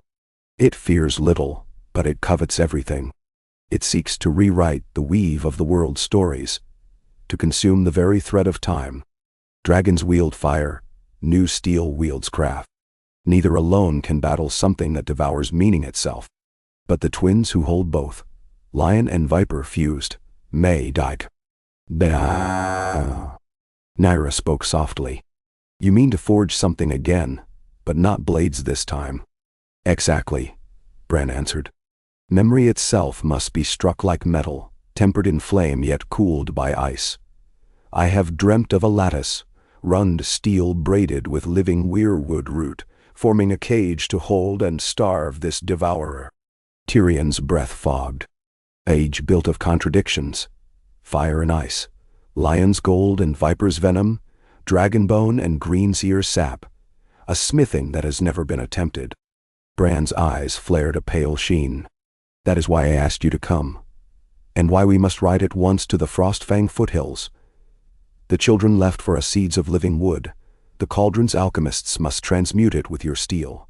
You have 30 days before the shadow crosses the Ghost Gorge and spills into the living north." The room fell into charged silence, broken only by logs crackling on the hearth. Ilias' pulse hammered. 30 days to march leagues that once took Jon Snow months on horseback. But they had dragons and newfound allies. She reached across the map, placing her finger on a chasm Bran, labeled the Weeping Scar. "We'll need camps staged here and here." She slid her finger east. "The gorges funnel wind. Dragons can ride the drafts. My spear companies can establish posts to cover supply lines." Tyrion nodded, mind already ticking. I'll need a mobile forge, bellows and crucibles of duststone, carried by sled teams. Nyra, can your cauldron masters craft a portable furnace? Nyra considered. If we hollow ironwood trunks and line them with ormolu, the furnace will hold heat against blizzard gusts.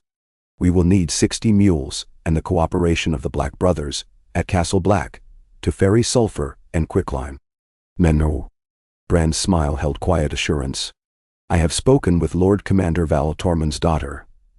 The free folk ride beside you, willing to bleed once more, so their grandchildren may see summers. Preparations consumed the next 3 days in a whirl of hammer song and raven calls. Winterfell's courtyards transformed, sledges bristling with crates of glowing ingots, nets of frozen meat for dragons, barrels of pitch, sacks of obsidian arrowheads, and bundles of weirwood saplings cut from a grove bran, guided them to in dreams. Stark outriders galloped to Castle Black, carrying word of an armistice that bound watchmen, wildlings, and southern knights under a single oath. Hold the north until the twins returned, or die making failure unpalatable. Sari Winch, a lanky girl from the Dreadfort, volunteered as squire to Elia. She taught the Dornish princess the northerner trick of rubbing boar fat into leather to keep it supple against rime. The two became fast friends, while Daron drilled wildling spearwives in Dornish thrust and withdraw tactics for narrow defiles. Tyrion oversaw the forging of experimental lattice rods. He worked beside Nyra and Archmaester Marwyn in a makeshift smithy erected near Winterfell's hot springs, where rising steam kept coals lively, even in pre-dawn dark. They alloyed steel dust with weirwood sap, watching the elder metal glow first silvery, then pulse red as if breathing. When they quenched the rods in spring water mixed with dragon blood, the surface darkened to mirror black, scattered veins glinting scarlet like captured embers. Breathe near it, Marwyn whispered, and the rod thrummed, vibrating faintly. It sings, Nyra murmured. All plain.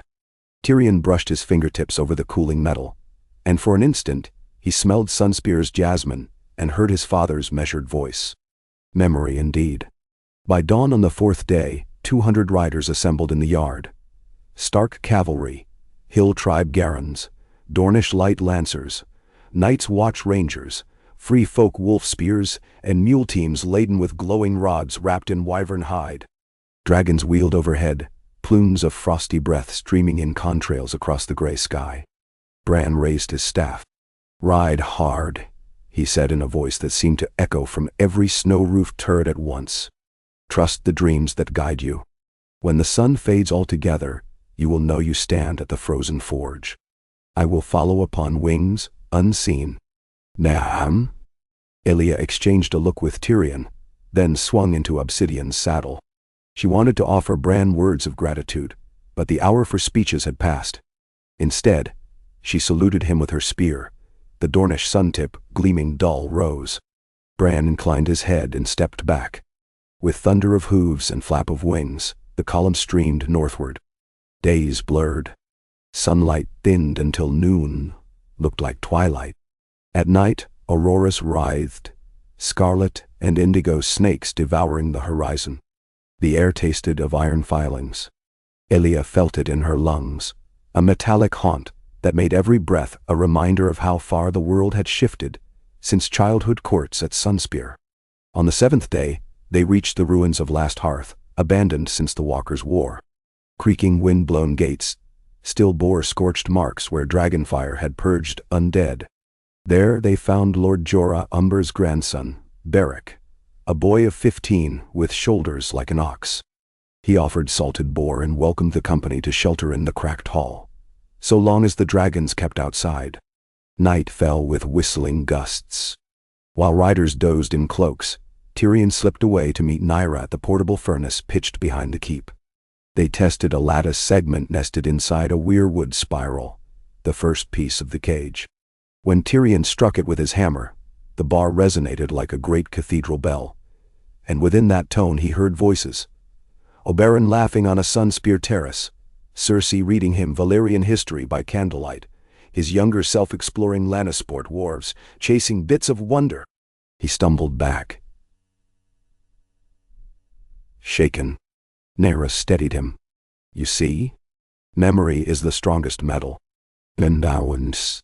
Their tests were interrupted by a cry from above. A flock of ravens burst from the chimneys, cawing discordant warnings. Dragons roared. Outside the walls, pale shapes advanced, human silhouettes luminous in moonwash, yet lacking the blue-white glow of whites. Elia scrambled atop the battlements. What she saw chilled her blood. Figures carved from ice, but faceted like obsidian, inner hollows pulsing with dark purple light. They moved with deliberate grace, as though wind-sculpted statues had chosen to walk. Tyrion joined her. "Not the walkers," he muttered. "Something new." Nyra focused on their crystal cores. Heart ice, she realized. The Devourer's first emissaries. Obsidian took flight at Elia's whistle, bathing the lead ice figure in dragonfire. Flames guttered across its surface, but did not melt it. Instead, the creature raised a spined limb and refracted the fire back in a beam of violet-tinged heat that slashed an abandoned tower in twain. Stones rained down. Elia cursed and called the archers. They loosed dragonglass-tipped arrows. Upon impact, heart ice cracked.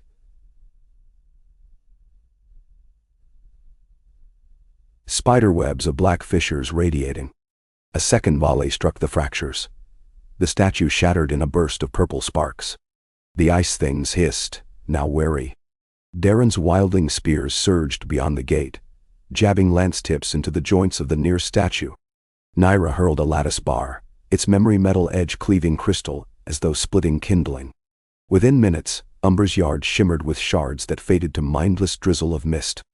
But victory cost lives. 3 Night's Watch Rangers lay dead, their faces drained of color, as if stories had been siphoned from their veins. Elia ordered all fires doused.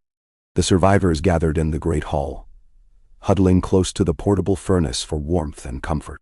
She spoke quietly, voice cracking but firm. "We saw what they are, mirrors turned deadly. We strike them twice, once to fracture, once to finish." Tyrion added, "Dragonglass disrupts their lattice, but lattice memory bars destroy the core. We forge more tomorrow." Sleep that night came in fitful snatches bled with strange dreams of voices calling from ice. The next week of March grew harsher.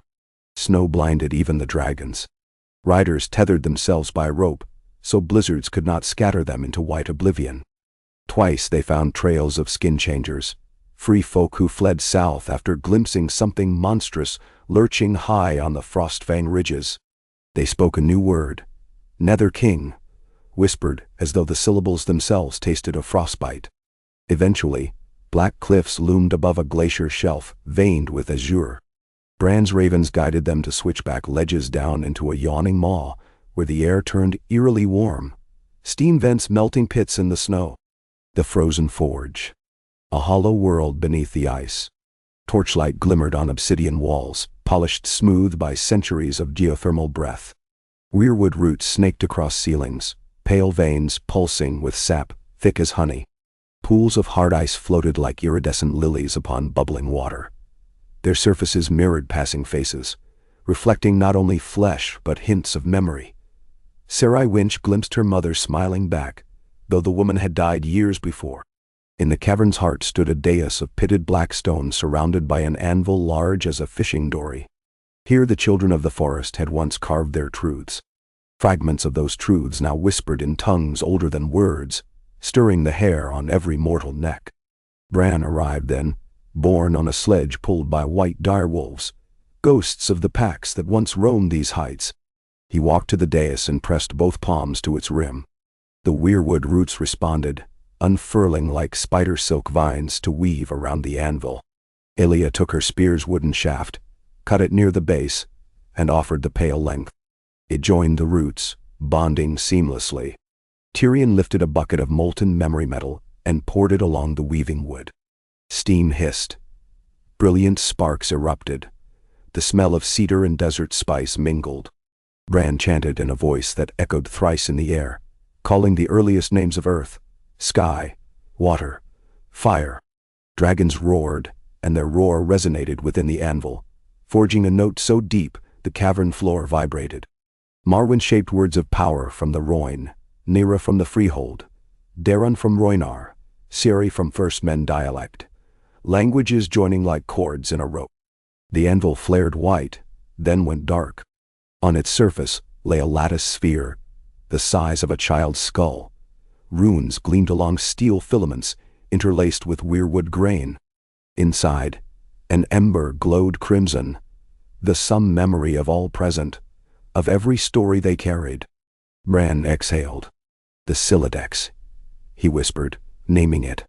Age of story to trap a devourer of stories. We must place it at the core of the shadow when it emerges.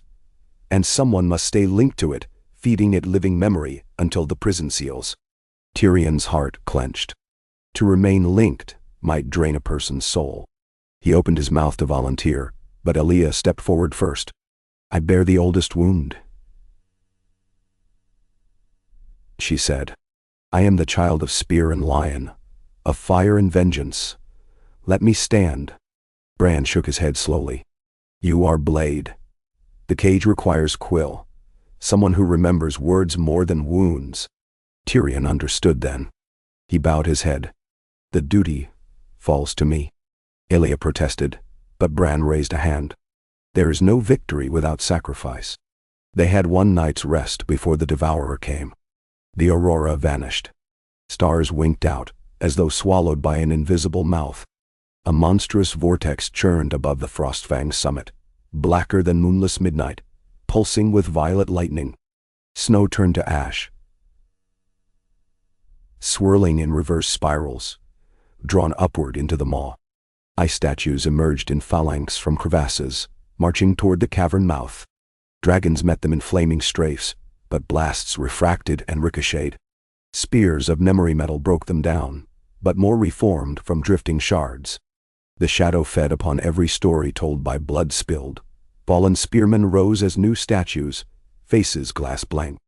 Tyrion rode Saffron into the storm's outskirts, the silex strapped before him like a lantern. Elia and Obsidian flew flank. Bran warged into ravens that spiraled overhead in a living shield, diving to distract ice statues reaching for dragon wings. Nyra directed cauldron crossbowmen to fire quarrels tipped with runed shards that hummed like tuning forks. Each shot that struck an ice creature caused harmonic fractures, disrupting resonance so bolts of dragonfire finally bit. The Nether King revealed itself at last, a titan wrought of storm cloud, eyes twin abysses. Its mouth stretched wider than a castle gate, devouring flickers of time. Past deeds, future hopes. Those struck fell empty-eyed, staggering as if their lives had been erased. Tyrion urged Saffron higher, climbing inside the wind spiral until he hovered above the maw. Elia circled, watching for scorpion flickers, clusters of ice that formed limbs seeking to swat dragons. At Bran's distant signal, a raven cry unlike any bird, Tyrion released the silex. The lattice sphere dropped, trailing a comet's tail of molten glyphs. It plunged into the Nether King's gaping core. Instantly, a keening filled the air. Not sound but sensation, the agony of a silhouette forced to bear its own reflection. The storm beast convulsed. Filaments of darkness wrapped the cage, trying to squeeze through. Tyrion felt a tug in his mind. Memories. Cersei's lullabies, Oberyn's laugh, Tywin's stern nod, tore loose, streaming downward. He gritted his teeth, clutching the tether of weirwood root linking him to the sphere. Every heartbeat pumped stories into the cage, luring the devourer deeper. Elia saw her brother's face pale. She dove, obsidian roaring, to flank him. Hard ice bolts whistled upward. She angled her spear, knocking one aside, but another clipped Obsidian's tail, scales shattered with crystalline crack. The dragon thrashed, but held altitude. Below, the sphere pulsed brighter, radiating threads that laced through the Nether King's essence. Bran's voice, amplified through ravens, boomed across the gale. Now, Elia, strike at the cage. Elia's spearhead gleamed with fused memory metal. She hurtled downward, pivoted in free fall, and hurled the spear into the silex. It pierced lattice and buried itself halfway. The sphere flashed blindingly, runes bright as dawn. A thunderclap like worlds colliding split the sky. The Nether King's form imploded, shadows sucked inward toward the glowing core. Violet lightning licked across the glacier, incinerating ice statues and spiderweb ripples. Tyrion screamed as a torrent of memories wrenched through him. Sunspear sunrises, Blackwater pyres, tender moments with dragons, every joy and sorrow of his years. But he held on. The vortex collapsed into a pinprick of light within the lattice cage, then winked out. Silence fell, heavy, numinous.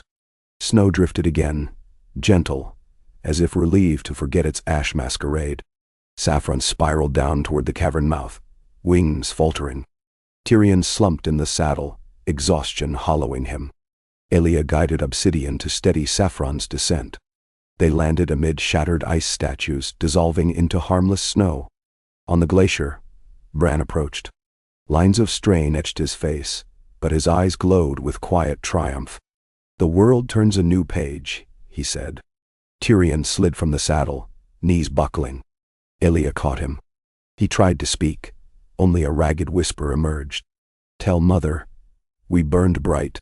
Weeks later, the column returned to Winterfell beneath a sky reborn. To west, a slice of gold where sun dipped behind clouds, as though testing its warmth upon land that had nearly forgotten color. Everywhere they passed, free folk lit celebratory pyres of driftwood, the smoke spiraling peaceful gray rather than choking black. Within Winterfell's dusty library, Bran, Nera, and Marwyn studied the inert silex, now sealed inside a shell of hard ice. Tyrion refused to touch it at first, sensing faint echo of something still caged. But when he dared lay a hand upon its smooth surface, he heard only silence, peaceful silence, like a book closed after the last page read. A raven arrived from King's Landing bearing Cersei's command to return south for a grand convocation of lords and smallfolk, where new history would be sworn. Elia read the letter aloud to the great hall's gathering. She writes, "The realm must know who stood for them. Bring dragons, bring the cauldron smiths and Bran's wisdom. We will etch this victory on banners and blades." Cheers broke like surf against the stone walls. Music soared, pipes, skins, a lone violin played by Sherry Winch atop a mead barrel. Snow melted on the flagstones from body heat and joy. That night, Elia visited the godswood. Red leaves drooped under snow, blood against ivory. She knelt before the heart tree and spoke softly. "Father," she began, meaning Oberyn, "I did as you taught. I danced with danger, but led the step." She pressed a palm to the heart tree's face, feeling sap pulse like distant drums. "Mother," she whispered, "your world still stands." Wind rustled through branches. For an instant, Elia swore she smelled Dornish jasmine swirling through the crisp pine. The return to the south was carnival. Villages thronged roads, waving banners woven with twin sigils, Sunspear and Lion. Dragons cruised overhead like living constellations. Farmlands once fearful of fire now spread celebratory bonfires at night, forming glowing runes visible from the sky. They reached King's Landing at dusk on the eve of the harvest moon. The city walls glittered with lanterns. On the ramparts stood Cersei, Jaime, Garland Tyrell, Val Tormund's daughter, and dozens of other dignitaries. Bells pealed a great rolling hymn. Dragons landed on the Hill of Rhaenys, folding wings with theatrical precision. Cersei embraced her children fiercely, tears glistening. "I felt the world change," she murmured into Tyrion's hair. "Your memories sang across every raven." She gazed at Elia, pride and love mingling in lines of her weathered face. "You remind me of myself before walls and crowns. But your spear points outward, not inward." Elia smiled ruefully. "I learned from your mistakes as well as your victories." Cersei laughed, a rich sound. "I should hope so."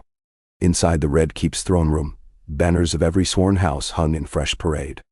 The Iron Throne had been set upon a dais, flanked by two carved pillars. One a roaring lion, the other a coiling viper. Between them stood a new pedestal of weirwood washed in gold leaf. Upon that pedestal lay the silex, sealed in hard ice, flanked by candles of dragon tallow whose flames burned blood red. It gleamed, a reminder of darkness defeated.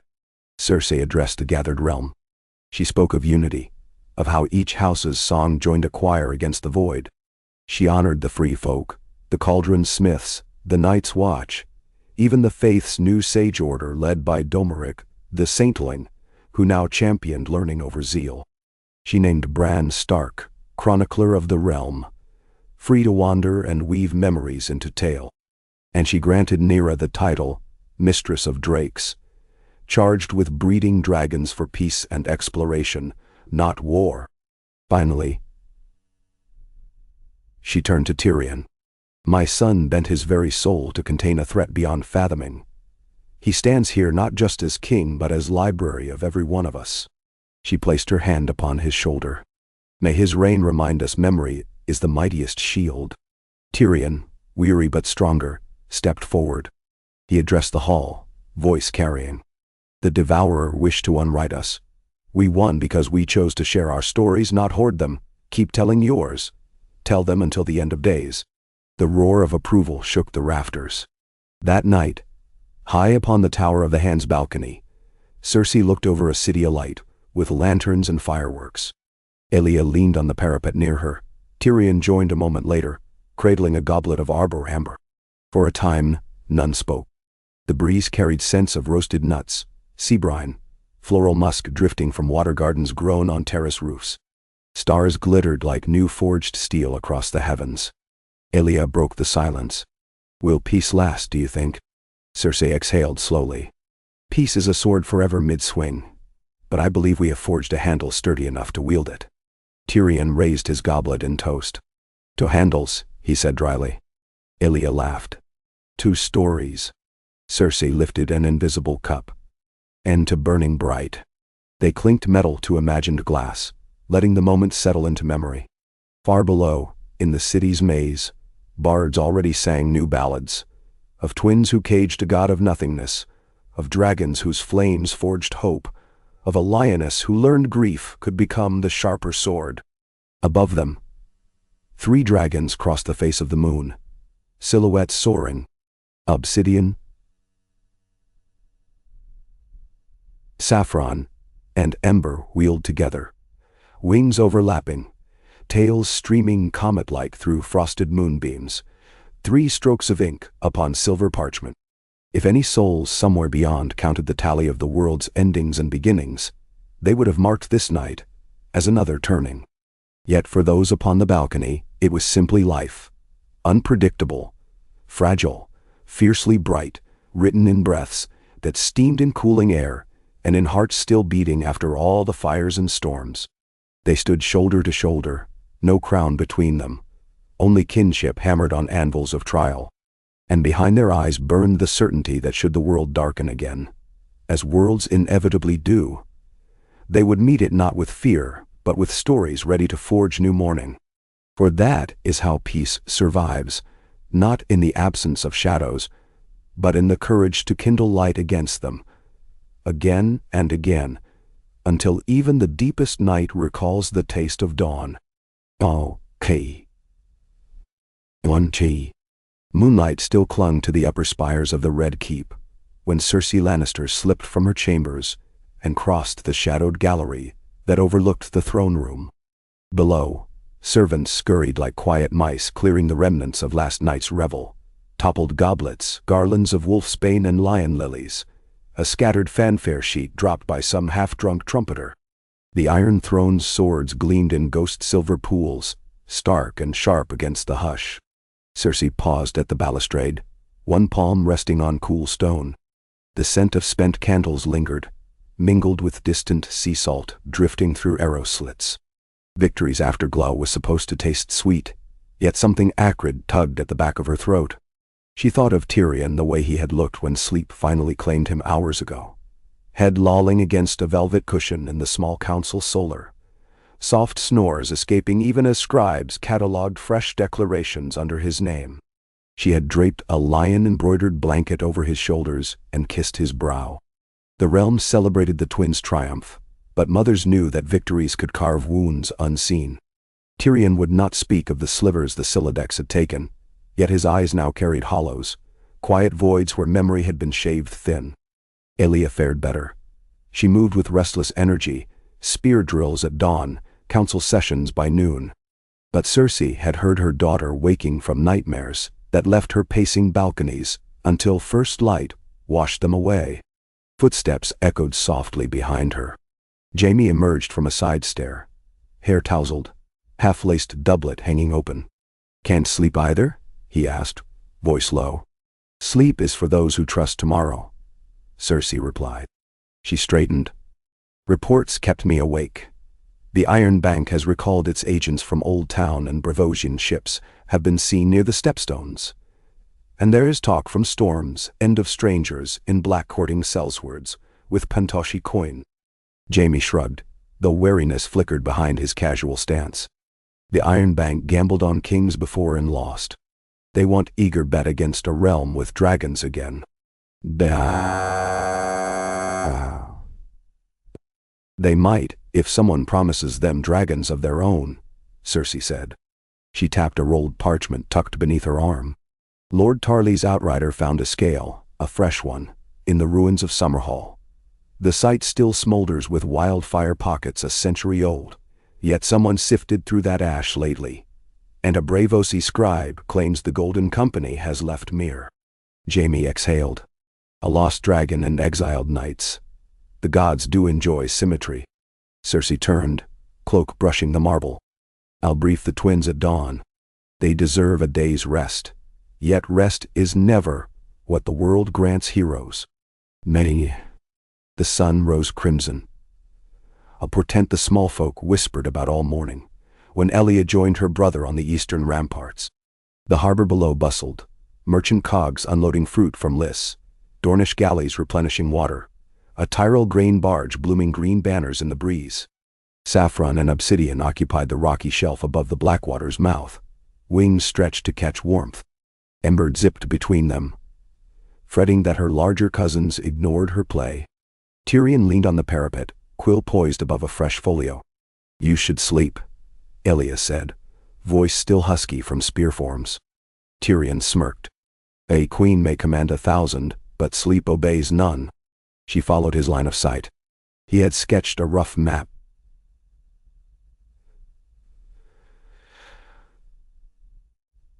Storm's End, Summerhall, the Dornish marches, encircled in red. Notes in his tight script lined the margins. Wildfire vaults, lost egg, bank influence? Elia blew out a breath. Mother's letter. She clicked tongue. I could smell trouble on that parchment. Indeed, Tyrion agreed. He tapped Summerhall. If a dragon roams free, it becomes symbol before it becomes threat. Whoever claims it will claim every restless faction, still doubting our reign. A door groaned. Cersei strode onto the rampart, Jaime and Nyra behind her. Nyra's amethyst eyes glittered with wary anticipation. Without preamble, Cersei unrolled a second map, older, edges singed. "This shows original cistern tunnels beneath Summerhall."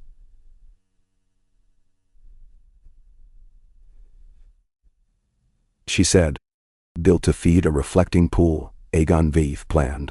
Wildfire caches still line those shafts. If the blaze that killed him left even a handful intact, the site remains a dragon trap."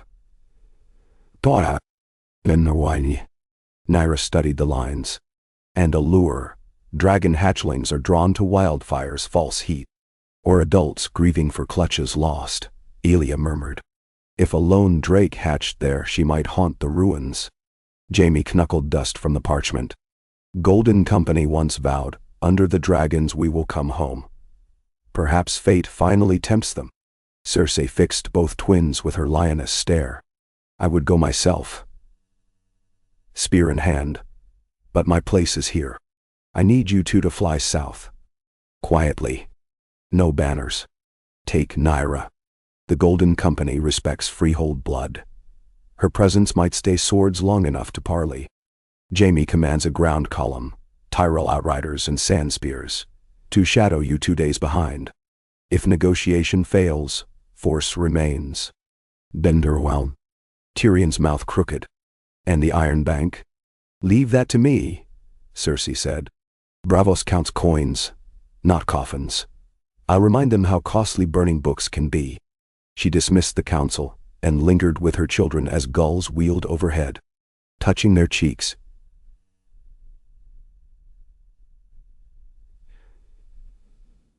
She whispered a blessing in the old tongue of Casterly Rock.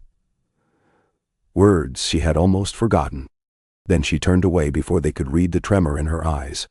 That night, Elia, Tyrion, and Nyra departed the city on dragonback, only the moon to witness their flight. They skirted the King's Road, shadows over farmland, while distant watchfires marked the stormlands like scattered embers. By dawn they crossed the Wendwater, its mist ribboning around talons. They landed in a clearing ringed by ancient oaks. Saffron caught a boar in one snap. Obsidian drank from a pond steaming beneath his breath. Nyra unpacked smoked eel and brown bread. They ate in silence until birdsong returned and tension eased. Tyrion wiped crumbs from his beard. "Nyra," he said, "there's something else. The silex. I still hear echoes at night, like pages turning in the dark. Could the devourer linger?" Nyra set her bread down. "A lattice cage holds what you feed it, but memory is fluid. If you dwell on that darkness, you drip strength into its cup." She searched his eyes. "Do you dwell?" "I remember what it tried to erase," he admitted. "I won't surrender those memories by forgetting them." Elia nudged his boot. "Then anchor them in living deeds, not haunting." He offered a small smile. "Sage advice from the reckless spear." She winked. They reached Summerhall by twilight of the second day. From the air, the ruin resembled a shattered crown. Half-crumbled towers surrounding a blackened shell, deep within a ring of wind-twisted cedars. Wildflowers colonized cracks, but nothing grew at the heart, only layers of jumbled masonry fused by ancient green fire. Saffron circled once, sensing lingering alchemy. His nostrils flared uneasily. Obsidian rumbled, hackles bristling. Ember darted ahead, chirping. Elia scanned the perimeter. No encampments. Either the Golden Company hides or hasn't arrived. They descended in the overgrown outer bailey. Grass whispered above knee-height, heavy with dusk dew. Nyra drew a slender Valyrian dagger. Tyrion unhooked a lantern of dragonglass shards that glowed faintly violet, tuned to shimmer near wildfire fumes. Its pulse quickened the closer they got to the central hall. "Feel that," Tyrion murmured. "Heat, but deeper." A furnace remembered. They stepped through a rent archway into the burned hall. Moonlight shone through jagged rafters, like shattered ribs. In the center yawned a pit, once the great hearth, now choked with charred timbers and melted stone. Tyrion held the lantern over the void. Purple motes danced. Elia crouched, fingertips grazing soot. A hush pressed on her ears. She closed her eyes, reaching with something other than sight. A whisper, low, mournful, seeped from the dark. Not words, sensations, loneliness, hunger, a call. She opened her eyes. "She's here," her voice barely above breath. Nyra frowned. "Dragon?" "Yes." Trapped beneath. Tyrion peered down. Tunnels. The cisterns collapsed. She may have grown inside, unable to break free. A distant metallic clink shattered the stillness. All three whirled toward the south doorway. Torches flared there, illuminating ranks of armored men who filed in 2 by 2. Blue griffin badges gleaming on breastplates. The Golden Company. At their head strode a tall figure in black and gold plate, helm under arm, eyes like frost over dark water. Sir Tristan Rivers, the bastard of Maidenpool, now Captain General since homeless Harry Strickland's passing. "An unexpected honor," Tristan drawled, voice echoing across broken stone. "Lion cubs and Valyrian prodigy trespassing on our claim." Nyra stepped forward before Elia could speak. "By what right do exiles claim a ruin of Westeros?" He inclined his head slightly. "By right of debt. The Iron Bank stakes collateral here. They prefer diligent caretakers." Tyrion lifted the lantern. "Caretakers? With torches in a wildfire grave?" Tristan smiled. "We mean to liberate a dragon, my lord. Gold can buy swords, but dragons barter realms. Ilya's spear angled subtly. We came for the same dragon, but we aim to guide it, not chain it. And thus we are at cross purposes, Tristan said. Behind him, archers notched arrows tipped in black iron. Lurking near the rear stood robed figures, Bravasi fire mages, judging by ash-smeared sigils. They bore flasks of green glass. Tyrion's mind raced. Wildfire bombs. If they rupture the vault, the dragon dies. Perhaps the whole march burns. Then Tristan turned a palm up. A price the bank is willing to risk, if the alternative is losing face twice to dragonfire. Naira stepped lightly, every movement coiling tension. I offer a counterbid, she said, voice ringing. The cauldron will forge the bank a Valyrian safe stronger than their iron coffers. Their ledgers will never burn again. A hush rippled. Even the mages glanced at one another. Tristan's lips quirked. Tempting. Yet dragons are more than mere vaults. Then the one. Ilya swept aside her cloak, revealing the lattice dagger at her belt. Then face one now.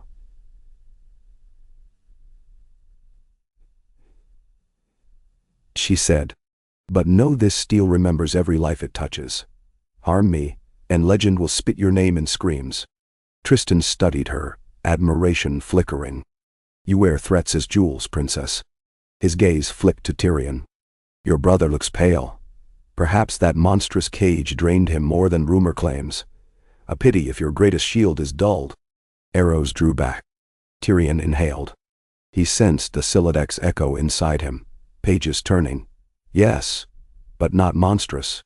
His memories of victory at the frozen forge surged, the roar of dragons against void, the resiliency of free folk and lords alike. He stepped forward, voice steady. Captain Rivers, you know the bank invests in certainty. Yet wildfire is uncertain. Dragons doubly so. Triple that uncertainty by meddling with both in a site already cursed. Imagine their fury when your gamble leaves nothing but ash, and the Iron Bank hates ash. Accept Nera's forge. Accept a charter of trade rights on Valyrian steel, audited under Braavosi accountants. Walk away with more profit, less risk. Enshand. A murmured ripple among the sellswords. Profit always tilted ears. But Tristan's eyes narrowed. Silver words. Yet we have sunk cost. Ships, mercenaries, sorcerers. The cauldron will reimburse half, Naira offered, and deliver exclusive claim on any future dragon spawn in the free cities. That stirred the mages. One whispered in Tristan's ear. The captain's gaze slid to Elia. And you, princess, will the Iron Throne guarantee safe conduct? Menda wand. Elia rotated her spear, planting butt on charred stone. Safe conduct and full pardon for your men should they swear fealty or depart Westeros within a fortnight. Break faith and next we speak will be across blades. Tension coiled. Flames crackled. A tremor juddered through the floor.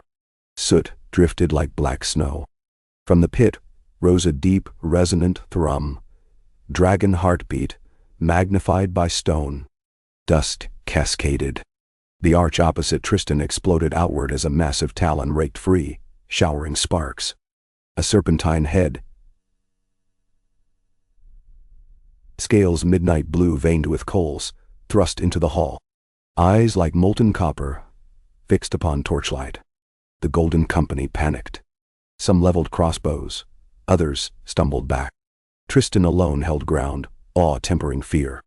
Elia's voice rose, clear and commanding. Hold your fire. She advanced slowly.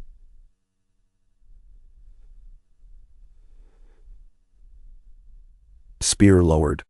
The dragon, clearly female, broad-winged, perhaps 10 years grown in darkness, snorted, exhaling vapor that stank of alchemic fumes. Elia locked eyes. Memories of bonding with obsidian flooded her. The meditative stillness, the surrender of fear. She sank to one knee. Spear laid across open palms. The dragon cocked her head. Torchlight flared across scales. She sniffed the air, scenting kin outside. A low chuff, Question wary. Elia whispered in High Valyrian. Words gleaned from Nyra's tutelage. Peace, sister of flame. Sky awaits. The dragon rumbled deep in chest, a sound halfway between purr and warning. Behind Elia, Tyrion signaled archers to lower bows. Even Tristan gestured his men back. Silence descended, broken only by drake breath and distant drip of water in vaults. Then the dragon eased fully from the pit, wings half-folded. Soot cascaded as she shook free debris. Nyra stepped beside Elia, spreading arms to show empty hands. Embers from torches reflected in her eyes like twin forges. Elia, Nyra murmured. Touch her muzzle. Elia rose slowly, extended a gauntletless hand. Heat radiated like sun at midday. She pressed palm to the scale between nostrils. The dragon shivered, closing eyes for one heartbeat. A tremor like static raced up Elia's arm. Recognition. Gasps vented from cellswards. The dragon opened her wings, each membrane streaked with faint green scars from wildfire incubation. She lifted head toward the night sky, glimpsed through shattered rafters, and uttered a rising trumpet that shook bent columns into new cascades of rubble. Outside, Obsidian answered. Tristan Rivers watched, transfixed, as the creature lumbered through the arch and leapt into the courtyard with a thunderous wing beat. Tiles cracked like glass. The cellswards fell back, eyes wide. Elia turned to Tristan, hair whipping in hot wind. Your sunk cost just became worthless if you fight, priceless if you ally. Sweat beaded on the captain's brow. He weighed pride against survival. Finally he exhaled. I will consult my paymasters, he said. Until then, we withdraw. He signaled his men. They filed out, mages in tow. Elia didn't lower spear until the last torch vanished. Only then did she sag, knees trembling. Tyrion reached her side. You named her. Haven't yet, Elia breathed. She is still choosing us. Nyra approached, smile luminous. She chose you the moment you listened. Above, the new dragon joined Obsidian and Saffron in wheeling flight. Ember darted around them like a spark dancing in a forge. 3 survivors of Valyria, 1 hatchling from Summerhall. Together at last, under starlit, stormland skies. Jaime's ground column arrived 2 dawns later to find Summerhall's courtyard transformed. Wildfire pits doused, cistern vents sealed by cauldron stonemasons, and the ruins echoing with the boom of dragon wings. He embraced Elia and Tyrion, pride glazing his eyes. When briefed on negotiations, he laughed. Trust my sister's cubs to broker peace at speartip. He unrolled a raven note. Cersei had coerced the Iron Bank into accepting Nyra's charter. Threat of dragon siege on Bravosian counting houses proved persuasive. The bank recalled its claim. Golden Company ships turned west for Myr, pockets heavier, intent lighter. Yet the question remained, what to do with Summerhall's newborn queen? They christened her Ashara, after the dusk flower that survives on volcanic slopes. Ashara bonded quickest with Nyra, perhaps drawn by the sorcerous scent of forge and flame. Under Nyra's patient hand, she learned harness straps and calm landings. Obsidian tolerated her, Saffron preened as elder statesman. Together, they ferried stonemasons to King's Landing, where Cersei commissioned a sky court atop the Hill of Rainies, ringed platforms and airy hovels for dragons to roost without intimidating smallfolk. Architects joked the city would need taller walls, just to envy them properly. In the small council, Tyrion unveiled his next project, a grand archive, built in the space where Maegor once kept his dark secrets.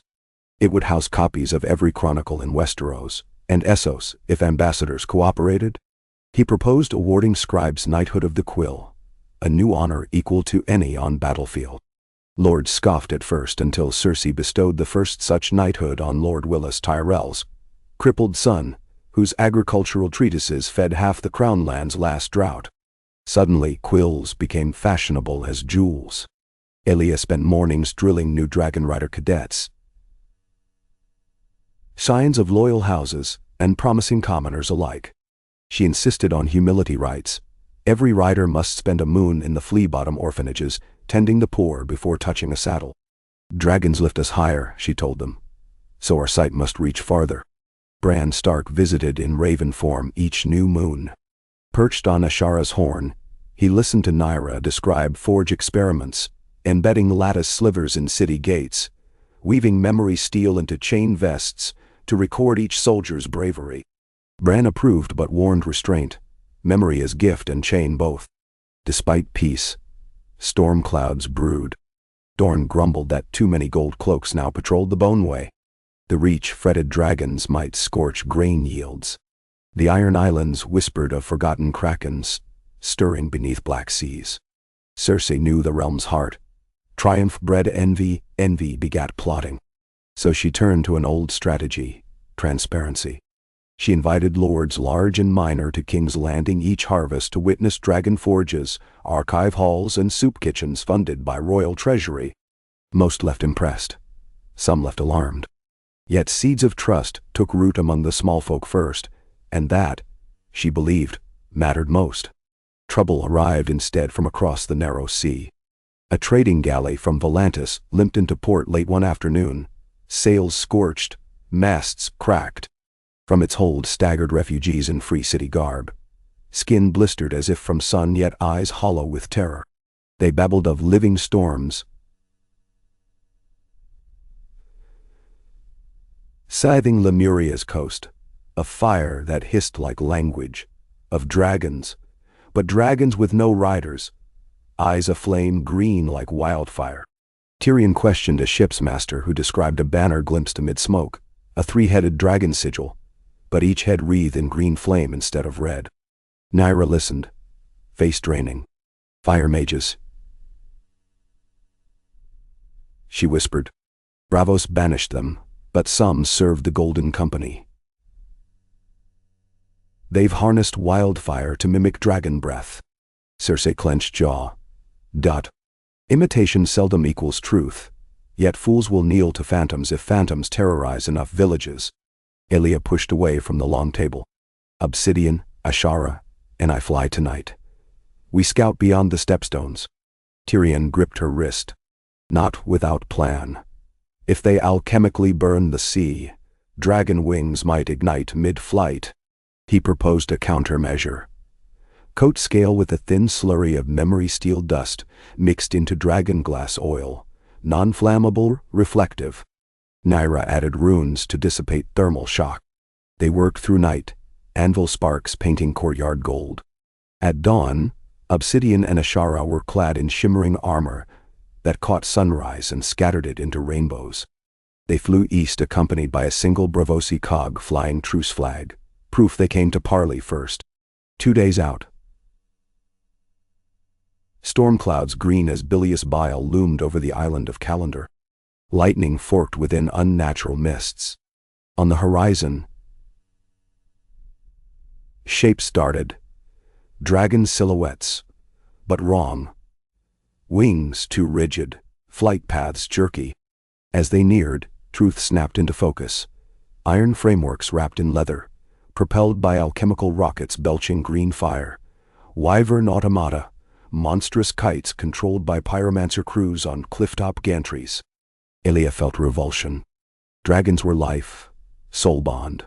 These were weapons built to mimic awe without heart. She signaled Tyrion aboard the cog. Ballista bolts whistled past. One automaton dove, jaws spewing wildfire that sizzled on ocean spray. Obsidian's armor held. Flames sheeted off in glittering curtains. Ashara shrieked challenge, real fire swirling gold-orange to swallow green fakeries. Metal wings warped, fabric crisped.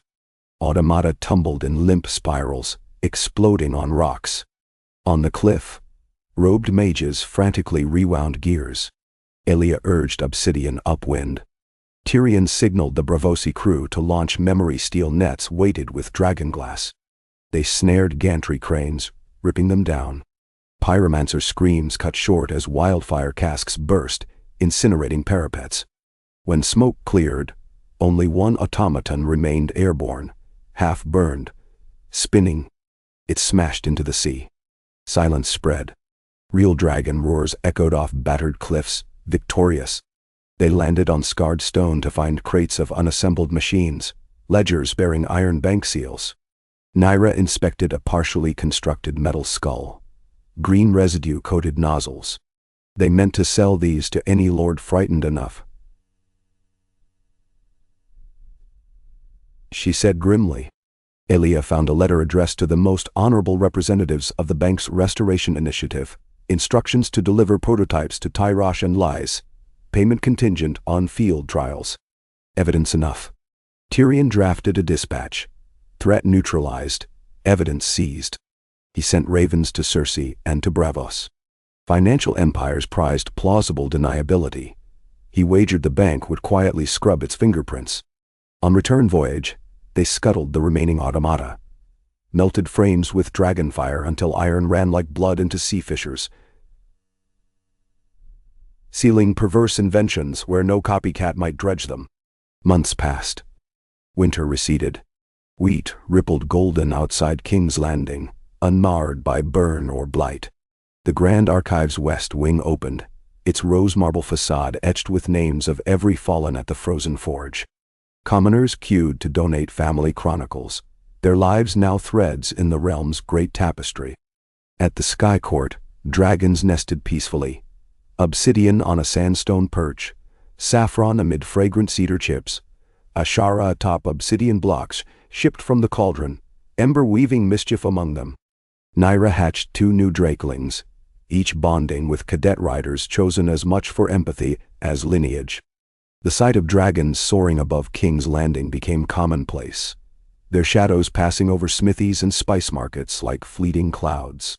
Cersei stood often on her balcony at dusk, watching. Jaime would appear with 2 goblets, and they'd toast silent to days neither lion nor viper could foresee when they struck their bargain decades ago. One such evening, Bran Stark arrived in a wheeled litter drawn by white wolves, surprising court. He asked for no throne audience, only quiet garden time with Cersei and the twins. There, beneath lantern-lit myrtles, he spoke of a final vision. A wheel no longer broken but restful. I see centuries where kings and queens become caretakers, archives and forges, outnumber battlefields, he said. Yet I also see complacency, the friend of entropy. Your task is not merely to build, but to teach building. Then, Elia listened, brow furrowed. We train riders, scribes, smiths. Good, Bran allowed. Now train listeners. Teach memory itself to every child, so no devourer finds empty stomach ever again. Tyrion raised his wine in salute. We shall found memory schools in every province, staffed by quill knights. Stories will anchor truth. Cersei smiled at them. Pride, relief, wonder all entwined. And dragons will patrol not as conquerors, but as stewards. The realm may dream at last without nightmare's shadow. Nanderol. Bran only nodded, as though pages turned by unseen hand matched his thought. That night, across rooftop tiles still warm from day's sun, Elia knelt beside her mother on the same balcony where the journey had begun. Torches traced gold halos in her hair. She asked quietly, "Do you regret marrying a viper?" Cersei exhaled, gaze on distant silhouettes of dragons against a waxing moon. Oberyn was never cage. He was sky forced to walk. Loving him taught me shackles break easiest when you share the key. She faced her daughter. No, I do not regret. The realm stands bright because of that unlikely vow. Elia swallowed, eyes shining. I hope to be half the parent you both were. You already are, Cersei whispered, pulling her into embrace. Wind stirred banners atop the Sky Court. A lion rampant, fused with a Sunspear, rippled under stars. Far below, fireworks from Flea Bottom's midsummer fair-streaked sky. Green, gold, violet bursts, echoing dragon hues. Children squealed delight. Vendors hawked lemon cakes shaped like drakes. And above all, 3 great shadows soared, wings outstretched, joined by smaller forms in playful pursuit. Their cries rode night currents, neither war call nor warning, but a chorus of guardianship. People paused in alleys and courtyards to gaze upward, no longer flinching but smiling, pointing. Stories had become light, and that light painted the future in bold strokes. In the great archive scriptorium, a novice scribe dabbed fresh ink on parchment, beginning a new chapter. Herein is told the tale of lion and viper, of fire forged to memory, of peace tempered by vigilance. May those who read remember that every dawn is won, not given, and every tale worth holding must be shared anew. And somewhere, maybe beyond even Bran's sight, a devourer sat eternally caged within lattice and lore, starved by abundance of stories that flowed, unending, through the hearts of a realm no longer afraid to remember, to imagine, and above all, to burn bright.